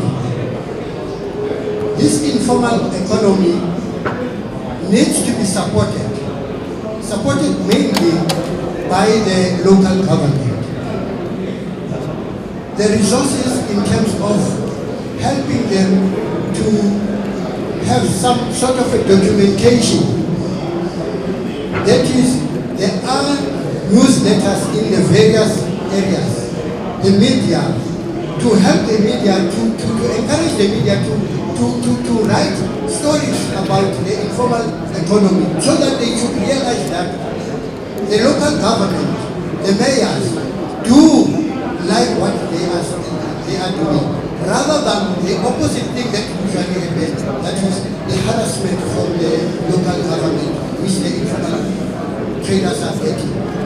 May the mayors kindly change the situation, because this will actually encourage everybody to look at the mayors, the local government, positively, rather than to look at the local government negatively. Thank you. One more question and we'll revert back to the panel.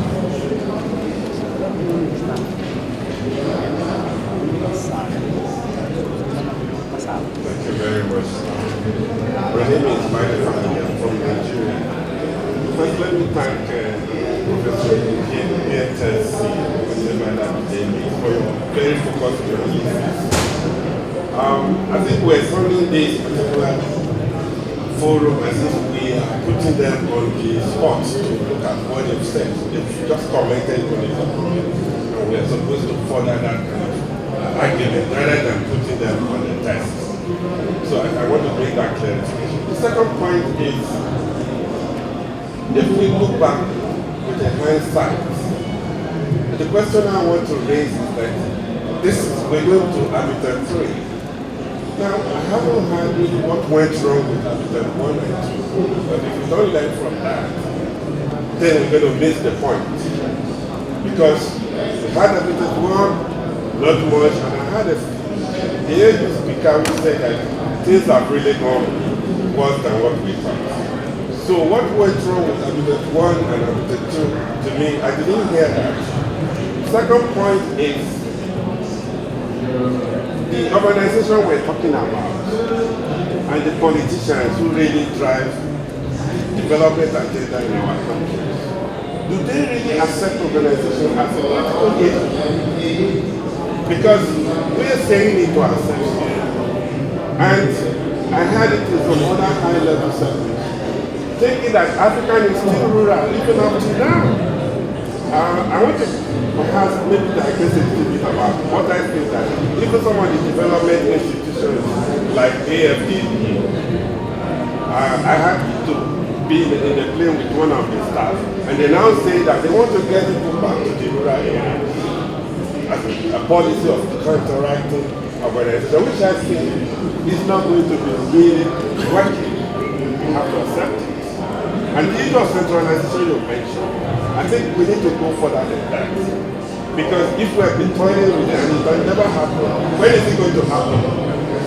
I see a situation when if we recognize, we organize the local government very well. In many countries, to provide jobs for a lot of the unemployed youth, that is not being done. The other point is, how do we access finance for urban infrastructure, which I believe is a very serious problem. I mean, is this policy addressing those kind of issues? I believe that if we're going to be able to push urban agenda in the next 20 years, then we have to do something. Based on my first comment about what really went wrong with the factory, I saw your pillars. I do not know, I haven't seen the document. I don't know what importance you have attached to monitoring and evaluation of this program. Because one of the successes of MDG is really detailed monitoring that was really put in place. And everybody is reporting. So we all gather in the next 20 years, we won't know what has happened. Everybody, I mean, every country submitted the national report to Africa, even though there might be not an African position. What does each country achieve under that kind of, who is really monitoring what happens here? Habitat and two agendas. Thank you very much. Thank you very much. We'll stop over there and give the panel an opportunity to respond to those questions. But I think I'll take my position here on the mic. I'll take advantage and just make a remark on who is actually looking at what happens in Habitat 1 and 2. And I think it's important here to elaborate that in addition to this common position document, an Africa regional report on Habitat 3 is also under preparation as a substantive and critical analysis of where Africa is with respect to the implementation of Habitat 2 since 1996, what the current priorities are, and what future prospects may be. That document is intended to be complementary to this common Africa position and informant, and is being currently coordinated by ECA and the Habitat 3 Secretariat. So just a point of clarification on that.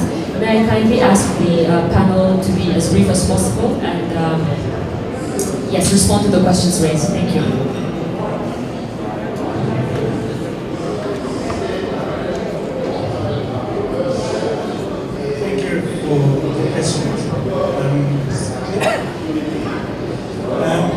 So I'll start with a question about paradigms, and I'll take the chair's advice to be brief. So essentially the point is that if you look at the numbers, and I'll kind of touch on the financing question a little bit. So let me start off with, so there's one main definitive study on infrastructure in Africa done by the World Bank in 2010. And with background reports from 2006 to 2010.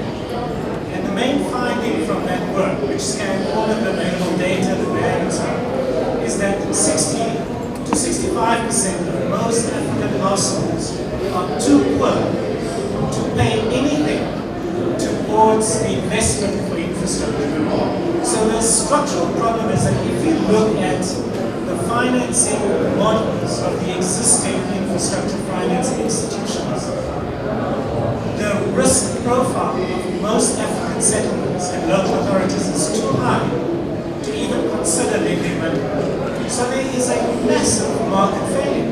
That's got to be our starting. So the existing infrastructure financing mechanisms and institutions are not going to solve the problem. So we have to think about what it is we want to do. How can you leverage finance for that? How do we persuade the new generation of financial institutions? Maybe the BRICS Bank, I don't know. Maybe a radically reoriented African Development Bank. Maybe a set of regional financial institutions like DBSA. But the point is that all of these multilateral banks, and potentially the sovereign funds, they are in theory in the political control of our leaders. But we have to go a step back and change the policy frame. Because if we don't change the policy frame, we can't change the metrics by which an investment is deemed viable or unviable. So that's the sort of point we need to do. So what is this other frame?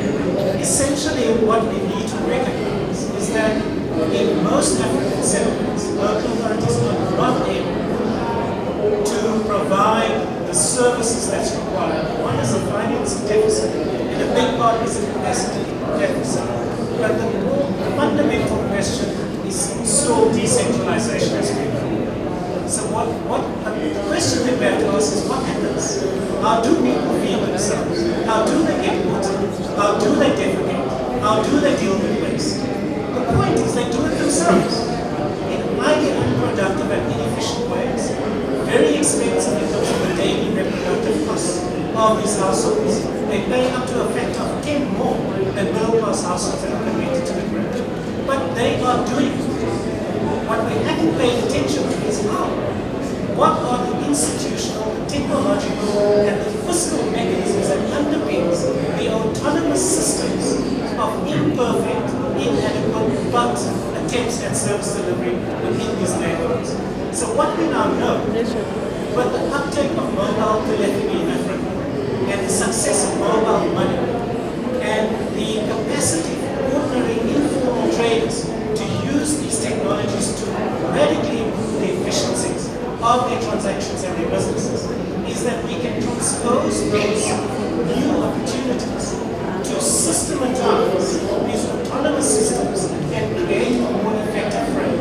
The point is, though, the vision of local government then is not exactly the same as what we imagine when we talk decentralization with all of the scheduled functions. We're talking about delivery systems that are fundamentally about co-production, about local authorities enabling community organizations to take ownership of running these processes themselves, but within an economic logic that is aggregating value and enhancing productivity at the neighborhood scale. So that's the one part of the paradigm, and you can apply to almost every single urban service, that formula. The other part is we need to recognize, and this speaks to the intermediate city point, that the major big city regions on the continent, Cairo, Lagos, Accra, others, Johannesburg, etc., are in fact up to 60% of Africa's GDP is concentrated. So how do we empower those city and regional governments to have bilateral agreements with each other to begin to set the tone for Africa's infrastructure agenda and investment agenda and negotiate with the big financial players so that we begin to build the regional agenda as a city-to-city agenda as opposed to waiting for 54 nation states to somehow circumvent the vested interests associated with the bilateral agreements that already tied into and that they already, in terms of their debt financing, are already committed structurally to for the next 20, 30 years. And that's the other part of the paradigm. How do we enable all the answers, but I do know that with the level of economic power that sits in these places, thinking of a more differentiated system of decentralization and evolution, and encouraging the next generation of low-carbon, resource-efficient innovation in these city regions, we can build a powerful city and regional network that is the complement to the localization at the community level. And that's our paradigm. And through that, we can begin to map out who are the interests in terms of financing of this approach that we can begin to aggregate and get them to connect with the visionary governments to build the new financial institutions. But you can't try and take the current financial regime and think they will ever come to the party with the level of poverty and poverty. Just keep Thank you very much, Edgar. I think in your response, you've responded to a number of the issues raised. We now have the mayor providing a response.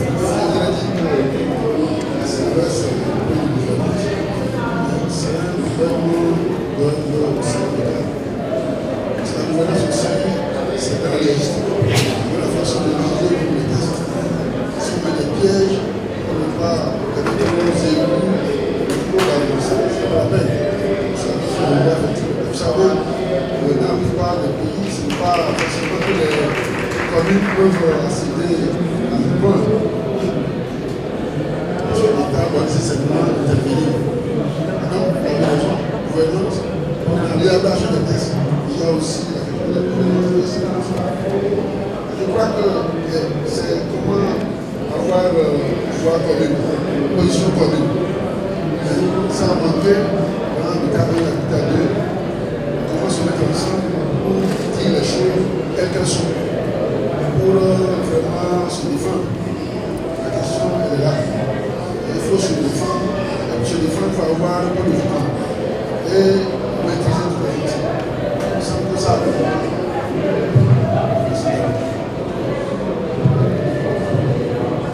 Thank you very much, Ambassador.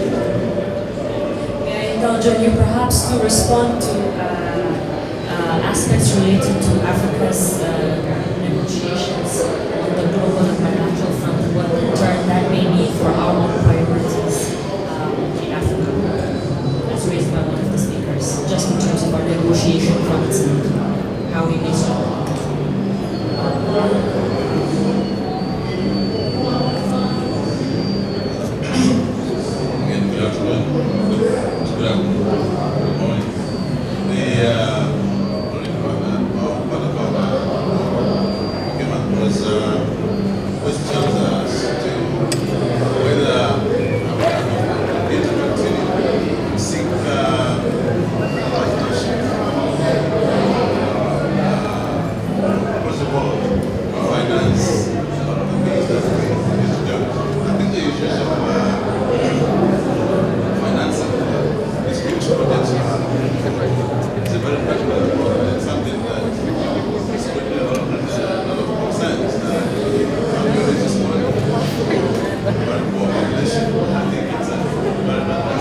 saying that we're going to drive this process alone, that we will need partnership, we will need assistance, skills, and essentially funding to be able to drive this process.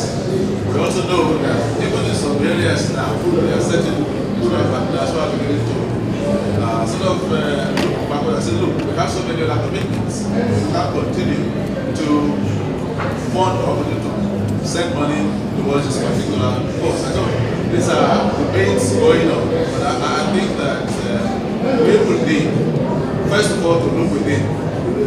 As Professor pointed out, even when you look at the common sector, people are even using the new technology to try to improve their services and all that. So when I said, look, we have a need, we need to improve, we can't just allow ourselves to be left behind when the whole world is going this direction. That I'm sure that within there's a lot that can come out of our own resources.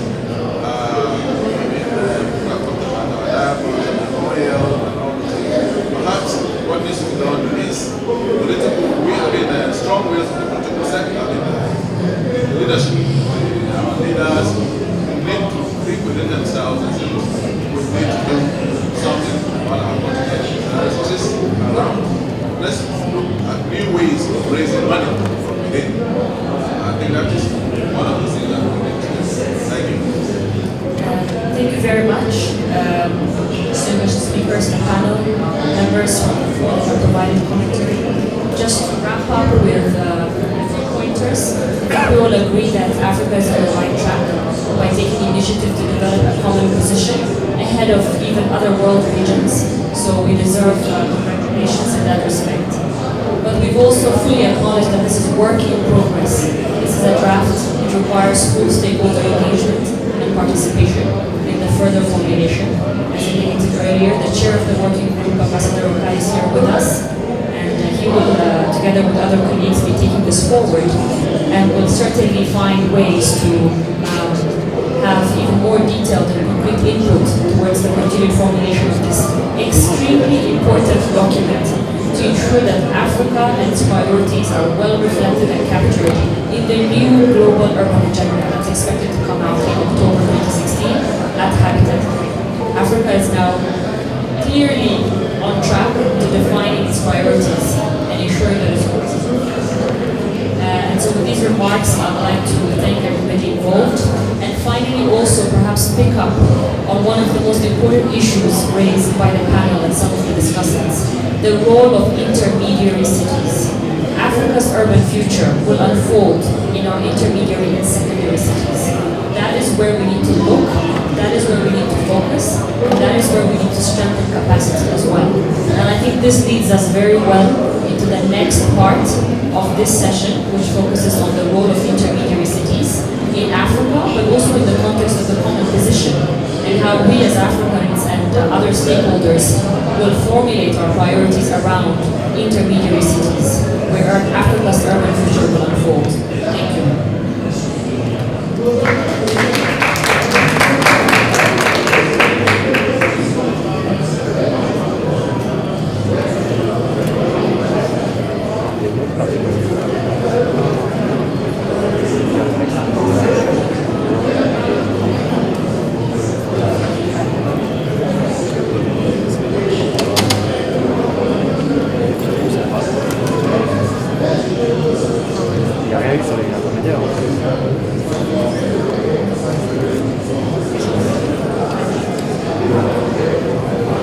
May I now call to the floor the moderator for the next session, Professor Banji Oyeyinka, who is the director of the regional office for Africa at UN Habitat, who will be leading us through the discussions related to intermediary cities. Professor Banji.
adapted.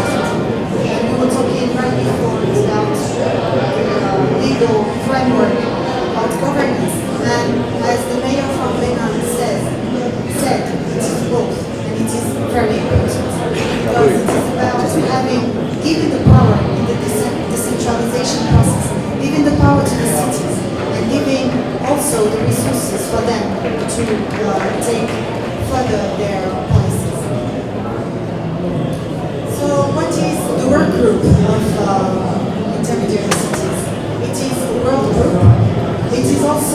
network, and this is very important for us. The work we are trying to build is a networking of cities through workshops and meetings with mayors by region. In Africa we had already 2, 3, and we will be having next in Côte d'Ivoire, in the next meeting. So what we are building is a table, a platform, where mayors can bring their issues, and also they bring the alternative solutions they have been able to find through their own creativity and through their own resources. And this allows us to have not only to see that there are similarities between all the cities, but also to share and to build knowledge between all the mayors and all the cities. And this is the focus, the key point for our work. So through this work that we've been doing in Africa, in America, in Europe, we have been in Asia also with the participation of Asia. We have been able to build what we call a frame document, which is very important for us. The results of this work group is based on 2 points that are very important: dialogue first, and capitalization second. And this is very important. Why? Because when we build the knowledge, when we build this sharing information, it is about capitalizing on things that are done. In Africa, I have been running through Africa for 8 years before the African Union of Architects as international relations. And it is amazing, the creativity, the motivation. Dr. Curabo was talking about that when we had that before. There is a passion, there is a need of going further, there is a need of doing things differently and finding solutions. And there are a lot of solutions. We are amazed to be here when we're talking about the mayors sharing. So these frame documents try to capitalize all what we have been working on between experts, mayors, institutions, international institutions, financing institutions, and try to build these recommendations to make them accessible to all. And it is also this work group, and it is very important to name it, the strategical alliance between institutions that you can see. So, for us, intermediary cities, it's a potential that is just waiting. It is waiting to be awakened. It is waiting to have the good frame, the good legal frame, the human resources, training, just to show what they can bring to the economic growth, what they can be as an added value to the rest of the continent. So for us, there are 4 points that are important in this potential. First, the demographic data and the capacity of receiving the people. And this is very important because receiving people means possibility of employment, means more creativity, and it means also issues of unemployment. Both go together. This potential is also financial capacities and legal frameworks adapted. And the third point is potential of employment and economy. I was talking about it. And for us, it is very important to address the voice of the intermediary cities of Africa between the rest of the intermediary cities in the world. And this is where the Africa Common Position is so important for us, not only at national level, but also at local government level. And it has to be celebrated. Africa needs this kind of initiative. So, the intermediary cities can become strategical partners in the economical growth and the strategical partners of the states at national level for development and for a sustainable development of the continent. These 4 points are leading us to 3 important key points that are building our recommendations. First, to reinforce the role of the cities as regional centers of development to encourage territorial cohesion. And this is also key to our countries, the social cohesion. The second is to support the governance and management capacities. And this talks about the human resources, it talks about empowering the people, empowering the mayors, but also empowering citizenship. This is a key element. We are always talking about how to bring participation and a participative approach. But what is it really, a participative approach? It is about democracy, of course. But what is democracy? Democracy is about giving and receiving. It is about taking responsibilities. It is also about asking for rights. Both are important for citizenship. So it is important to have this participative approach focused, so that mayors can take up their mission in the right direction. And the third important point is to promote policies for economical developments, local economical developments, and to fight against inequalities, to fight for equity. So those 3 points are the key points for our key messages.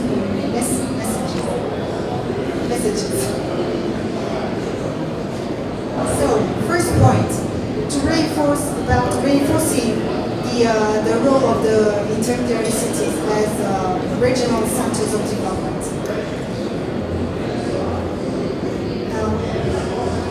Here we have 6 points in these first key points that are to sustain the development of the proximity in the territory.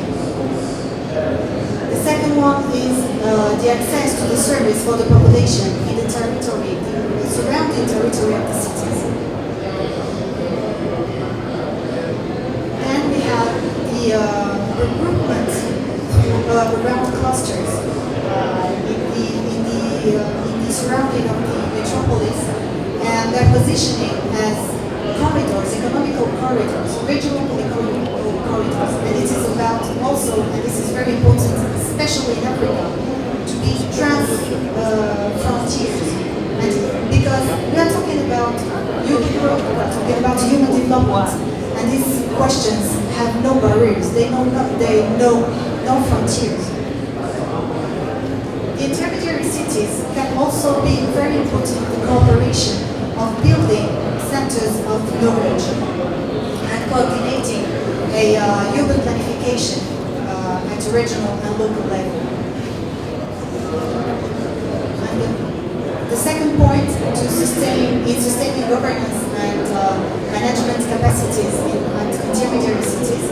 It is about reinforcing the democratic governance and giving them capacities, adequate capacities to assume their responsibilities.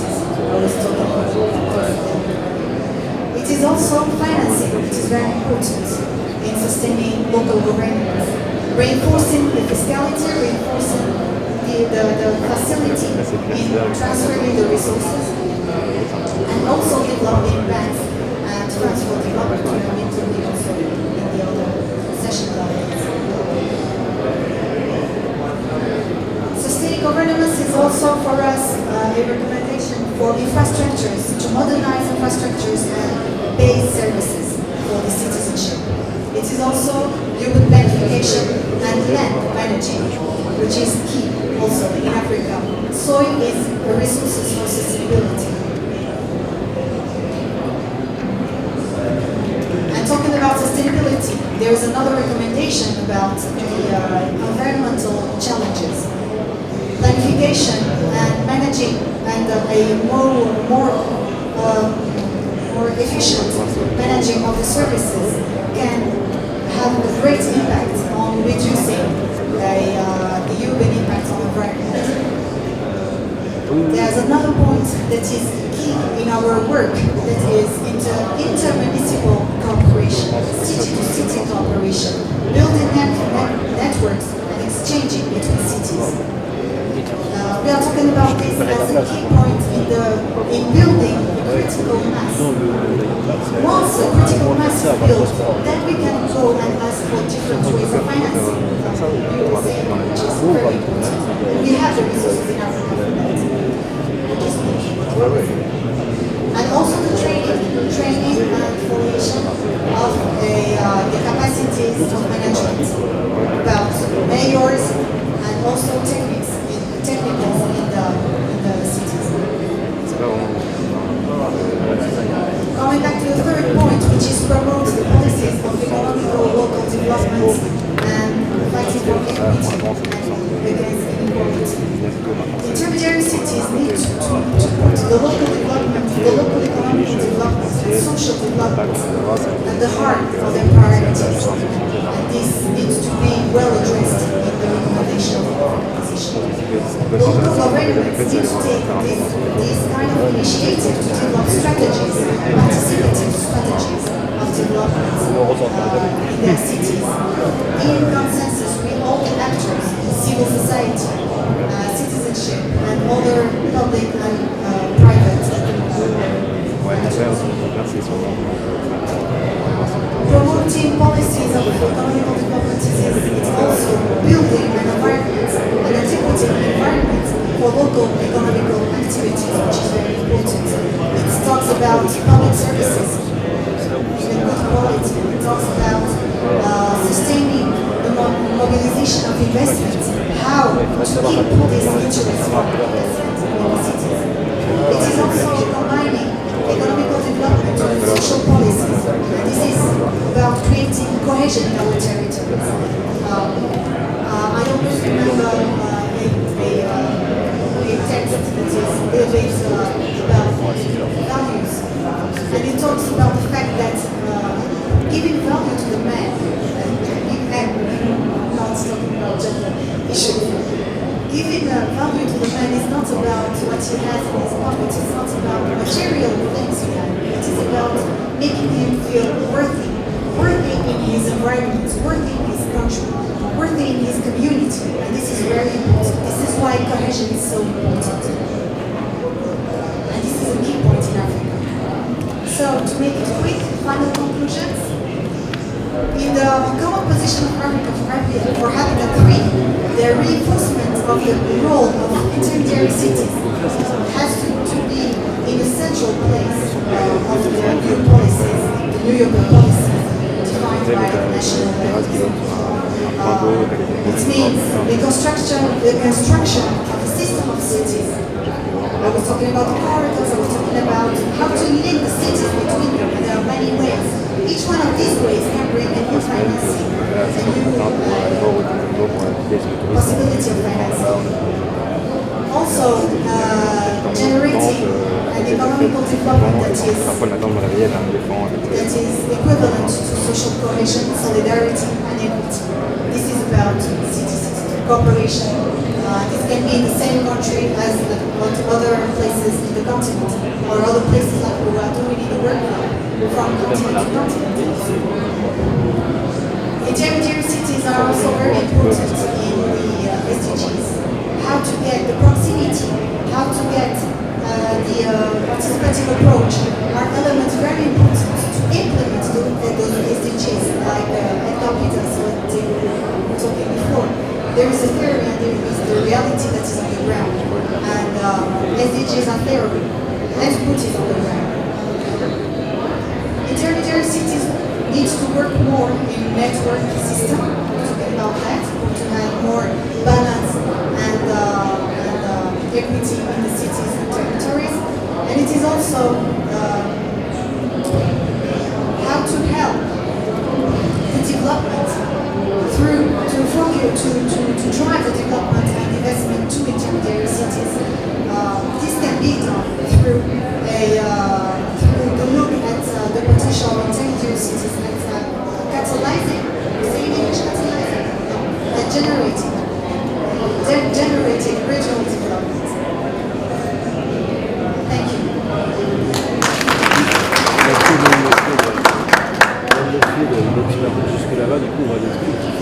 Thank you very much. Time has far gone to have to other panels to not repeat what she has given the statistics and so forth. Please go straight to your points so that we can have reactions from our friends. And I'll call on the sister to give her.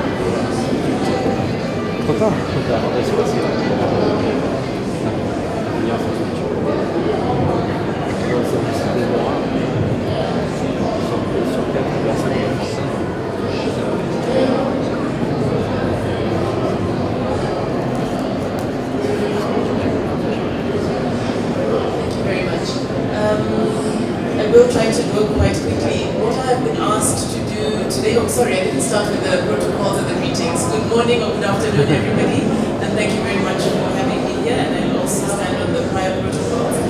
My name is Geshi, and I think what I've been asked to do is to share a little bit based on South Africa's experience in this area, and to comment on the agenda that's emerging. It may seem a little bit odd, so I feel like I need to explain myself. I'm from South Africities network, which actually is a network of maybe the large metropolitan areas, not the intermediary cities. But the significance of this is that in our context, about 5 or 6 years ago, when we began looking into this issue of intermediary cities, it was not an issue that was really on the national agenda or in fact on any agenda. And it was basically among the leaders of the South African Cities Network to determine that in fact it's quite important, if I could be negligent, of the largest metropolitan areas not to begin to understand what is happening in other aspects of the space. So based on that, we began undertaking a series of studies, looking at how we could share in terms of what the metros were learning from their work, but also beginning to invite actually the secondary cities into the strategic conversations of the cities network as a way to begin acknowledging that in fact different spaces do matter. It's not just about the big or the small. I think this is an important point to make because I'm quite excited by the recommendations of the intermediary cities agenda as proposed, in the sense that it begins to suggest that this category might actually begin its own conversations as well and doing specialized work. And it will be really important for the metropolitan agenda to see itself as needing to support that agenda. So rather than seeing it as a competition, I think between two agendas is to see that it's quite important in fact that we have both. So I will share a little bit based on some of the studies as we undertook them and what we learned from that, and use that as a basis to comment on some of the recommendations made in the agenda. As I mentioned, about 5 years ago, we were beginning to have conversations about what at that stage we were calling secondary cities. It was clear to us as Cities Network when we began looking at this that we were mainly the ones referring to it ourselves. But we meant various things. It was not quite clear actually or consistent with what we were talking about. And often it was brought up actually with this idea of a life cycle that you became a secondary city because you then aspired to become a metropolitan area.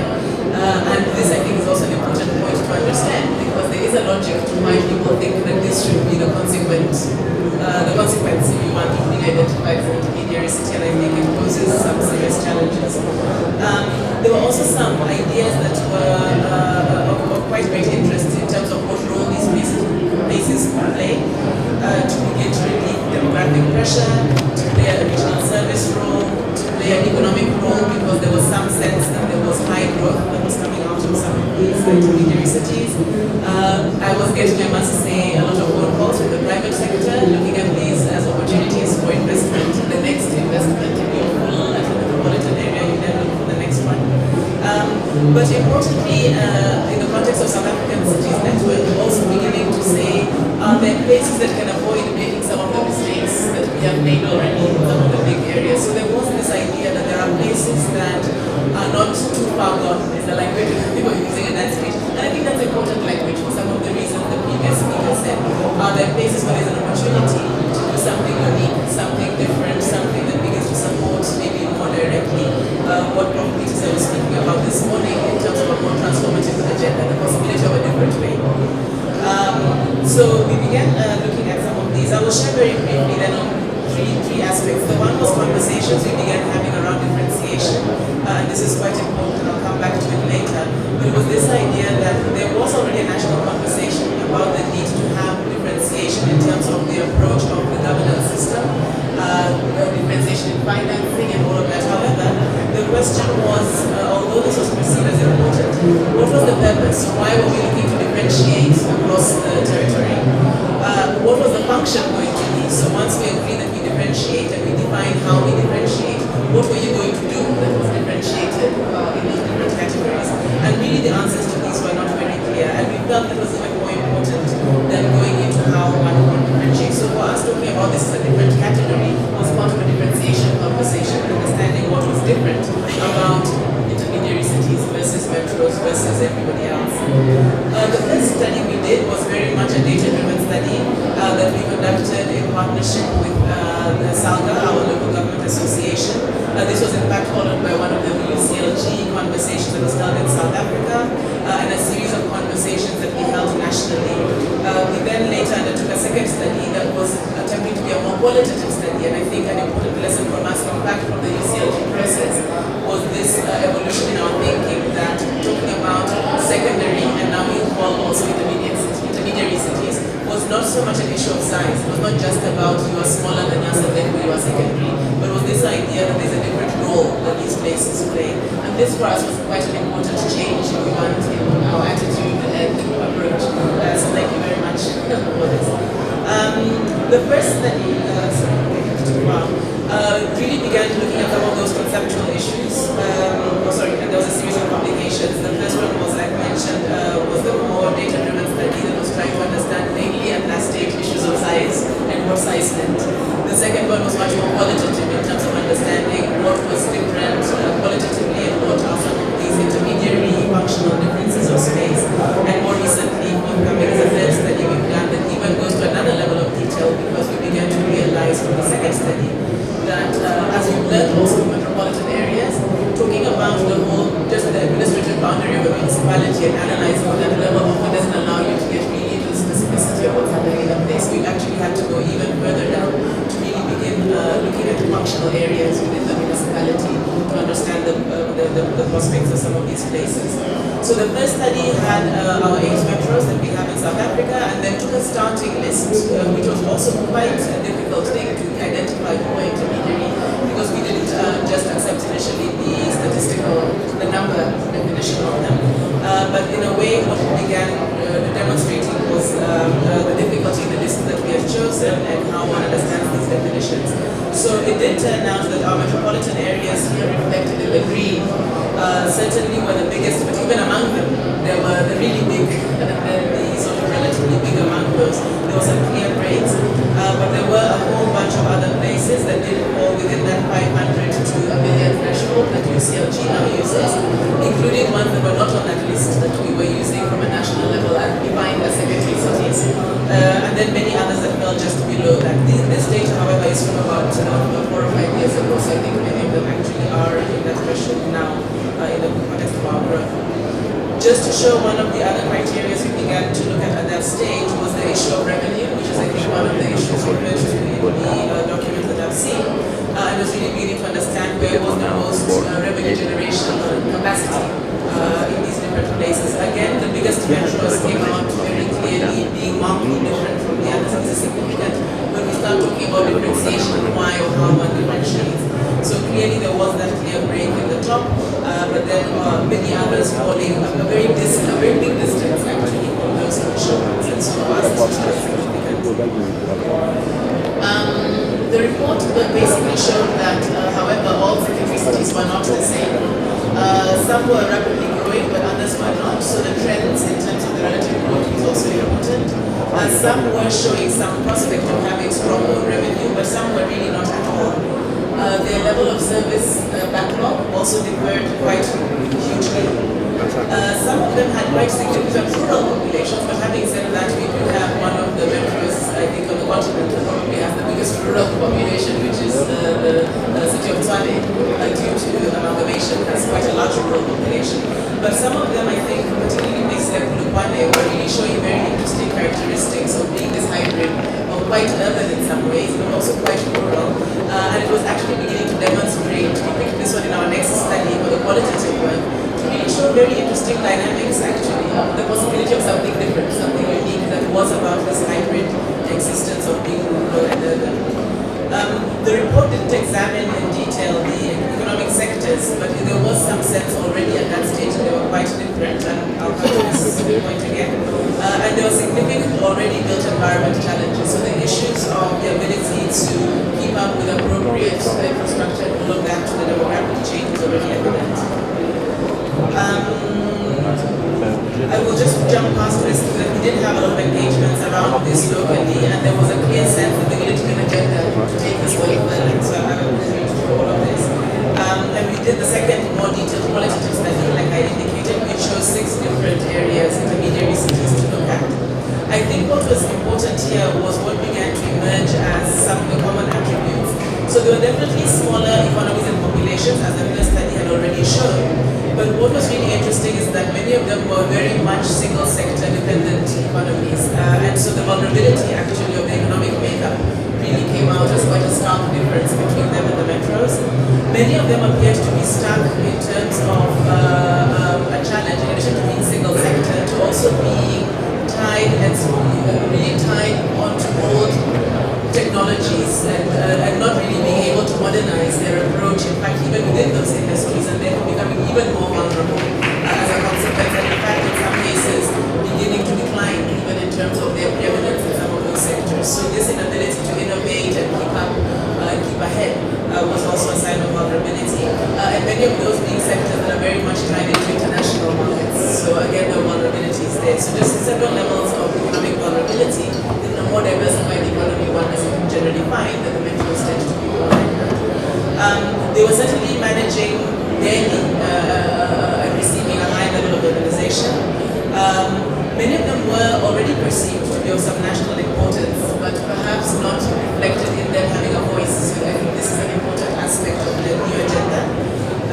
However, they were regionally certainly very important and played a significant role.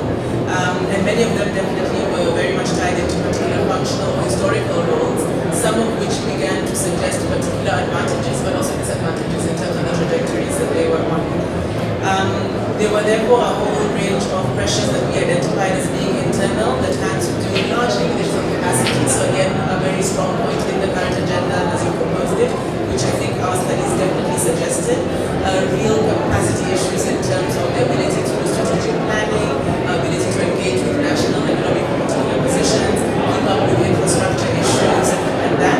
I must say one that was both a pressure but also a positive was the relationship with the private sector. At least from our small sample, which maybe is not generalizable, we generally found that for many of them, their ability to engage, maybe because of size as well, with the private sector in very beneficial terms for them was much better actually than the metros, probably because for the metros, you're engaging with a much wider range of role players. Here in some of them was a very clear relationship between the municipality and having ongoing conversations actually with the business community and determining some mutual agendas. So I think there could be some potential that one could look at, does the relative size allow you to actually have a more beneficial relationship? But again, the capacity issues and your ability to manage that relationship also becomes important. Significantly, there were a lot of external pressures. So again, here the issue of voice becomes important. It was very clear in our studies that a number of national policies and decisions or lack of decision or action really directly affected these secondary or intermediary cities in ways more direct than one even fundamental level. There were examples there that we found in freight and logistics, examples in environment, examples in demarcation, examples even in macroeconomic strategy that really had in some cases devastating implications for intermediary cities and really seemed to lack some level of national acknowledgement or sensibility around this kind of impact. So the study did make some recommendations around this issue. There are 4 main messages that came out in the more detailed work. The one is that there was certainly a need for a more responsive categorization and differentiation strategy. So this supports, I think, the right agenda. Secondly, that the development path for intermediate cities is not necessarily about urbanization.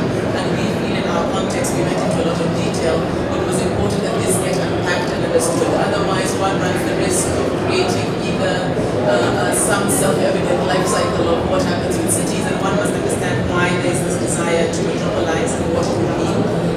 This also has to do with perhaps a clearer acknowledgement of national and regional spatial hierarchy and what it means for different role players in that hierarchy to play a role that itself is important and it doesn't only have to do with justifying yourself through growth and through a particular form of recognition. The fourth point we ended up with was that they needed to deal with a range of key vulnerabilities and risks. I've made this point, and this requires, in terms of required, I think, quite a lot of coordination and recognition. And finally, that there were clear advantages and roles of intermediate cities that needed to be understood better so that one makes a stronger case for them. So their regional role, their economic role, their social role, and particularly this intermediation between the rural and the urban could be quite important. But here perhaps the point that I can make is that I think that the agenda actually is not clear yet.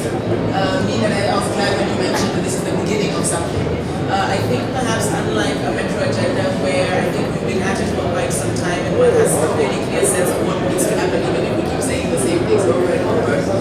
For us at least from a South African perspective, the sense is that there is something here, we're not quite sure exactly what must happen, but clearly it appears to be a space that begs some recognition, that begs some agenda forming. And so hopefully these kinds of detailed studies begin to inform that. I will skip these next two slides because I was just on reflecting on some of the demographic and economic aspects of the agenda, but perhaps just to come back to the final recommendations of the agenda, it appears to me that there does need to be a clear role specified for intermediary cities that's based on a clear sense of national spatial hierarchies, the sense of what is this hierarchy and what is the role of different places. Perhaps to comment on two things there. The one is that if there isn't a sense that there's a plan, in addition to defining the role, if there isn't a sense that there's a plan or agenda for different places, then people tend to gravitate towards where there does appear to be a plan and agenda. What I mean by that is, in South Africa, for example, we're currently developing the first national urban policy, and there initially the reaction was very much against the idea of having an urban policy because of the usual pushback to say, but what about the rural? And I think the response here has been to that, well, there obviously has to be a rural plan as well and a rural strategy, but also how we define urban is not only about the metros. So the idea that one has to be inclusive, but also to begin to express what must happen with these different kinds of spaces, so that people feel justified or comforted that you are not being relegated to nothing, you are not a metro, or you're not being relegated to nothing, you are not urban. And I think sometimes we have this sense of exclusion that probably is based on a lack of a clear articulation of what the idea is for the next.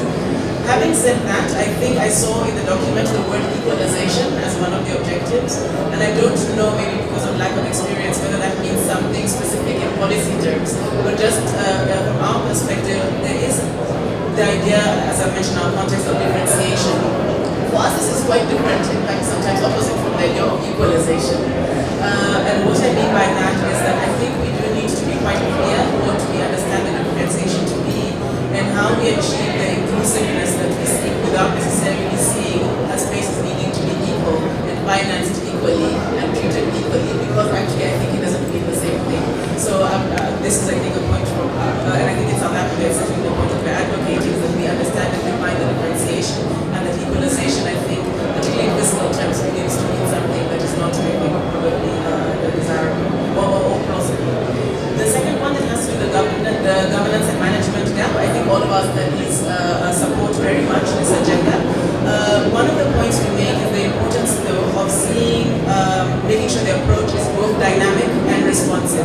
So the ability for places to move up or down a hierarchy, and this is difficult sometimes in policy terms, but it seems relevant because we did see places that were growing, but also places that were declining, and one has to acknowledge how one understands and deals with that kind of dynamic. And maybe just to emphasize the point about the environmental challenges. The environmental challenges we saw in many of the intermediary cities that we studied were really dire. And they were really dire because of a lack of capacity issue at the local level, but also a lack of adequate attention and support from provincial and national level to some of the issues, particularly where the single sectors were largely resource sectors that were really quite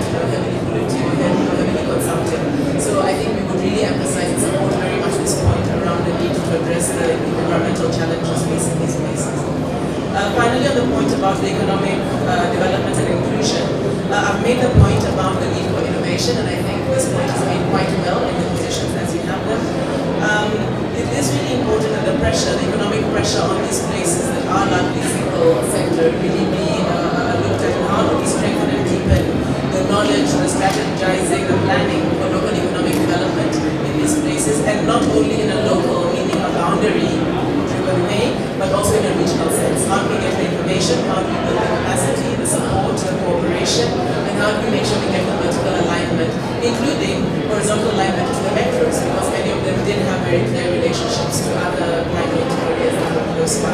So I think we really believe there's a big sense of opportunity here, the idea that there are places where something special could really happen. And at least from a South African perspective, we certainly see it as an agenda that is an important accompaniment, if you want, to metropolitan development agenda. So thank you.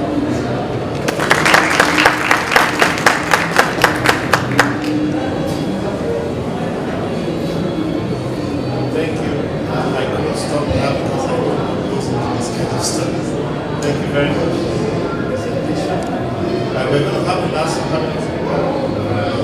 The mayor from Monrovia, Ms. Clara. Please let's welcome her.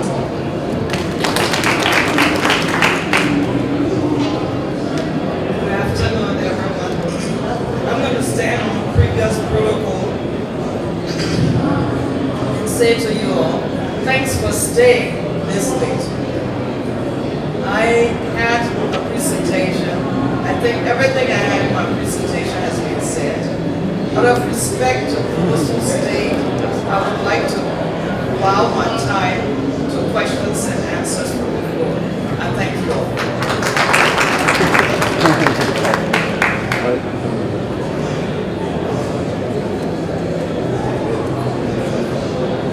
Thank you, very graceful. Thank you. Thank you very much.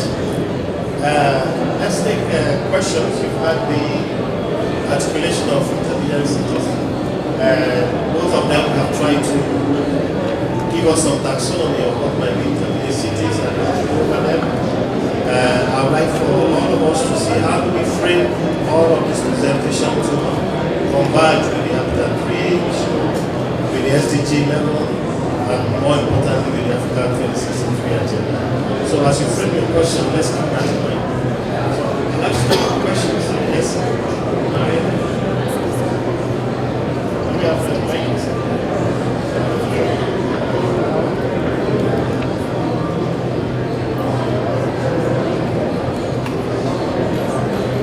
We take the first 4 questions. I'd like to commend the presenters, both presenters, and Madam Mayor as well for the very useful thoughts that have been projected. I have a question here, which it's really not I'm trying to make it social. I had Fidelis talk to us about network of cities in region, and I get you also put the same thing. For me, I appreciate the fact that regional integration is AU's primary objective. One of the top pillars, top objectives of the African Union is regional integration. And when we come to the role of cities in regional integration, you'll agree with me that it is not the capital cities that are in the forefront of that integrative process. It is more the intermediary cities which are often at the cross borders and the borders. It is the intermediary cities that deal with issues like trade, movement of goods, movement of people, and they create the urban corridors about which the mayor earlier gave us an analysis. So here's my question. What do they see as the kinds of policy which governments must embark on to equip these intermediary cities with capacity to handle cross-border issues? I like Gage's terminologies of internal and external pressures. Maybe within the frame of those thoughts on pressures, how can intermediary cities be equipped both policy and in terms of legislation and in terms of perhaps investments, portfolios, or even infrastructure design to deal with and cope with cross-border issues which are at the heart of regional integration? That would be my question. Thank you so much.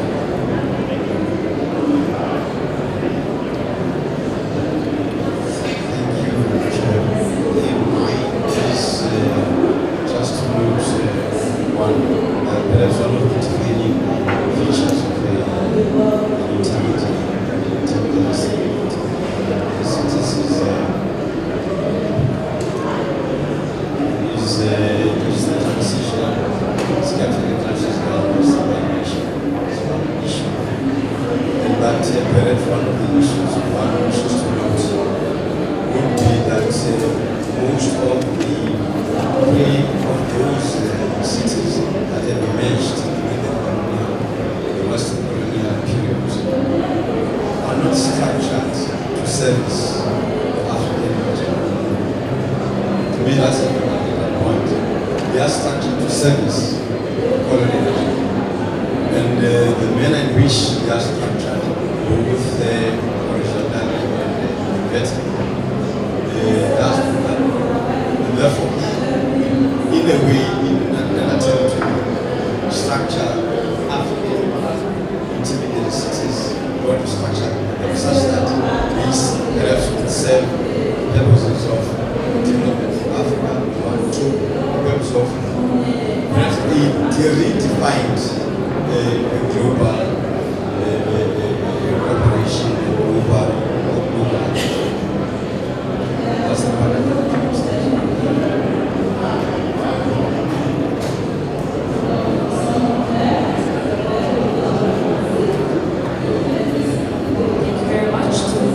presenters for very enlightening insights into the role of intermediary cities in Africa's future. All recognize that that is where organization will be taking place in the future. My question relates specifically to perhaps what was mentioned relating to a national hierarchy of urban areas, or you can also say a spatial framework. And my question to you would be, how do you see the role of national governments in ensuring that there is balanced territorial development, balanced spatial hierarchy, in line with national visions and targets and imperatives, in fact, for growth and transformation? And by this I mean framing urbanization right to the highest level in terms of national development as a driver of growth and transformation, and perhaps even trying to link it to specific policies such as industrial policies, to link into industrial cluster development, and also towards value addition in the context of rural economies and agricultural transformation. So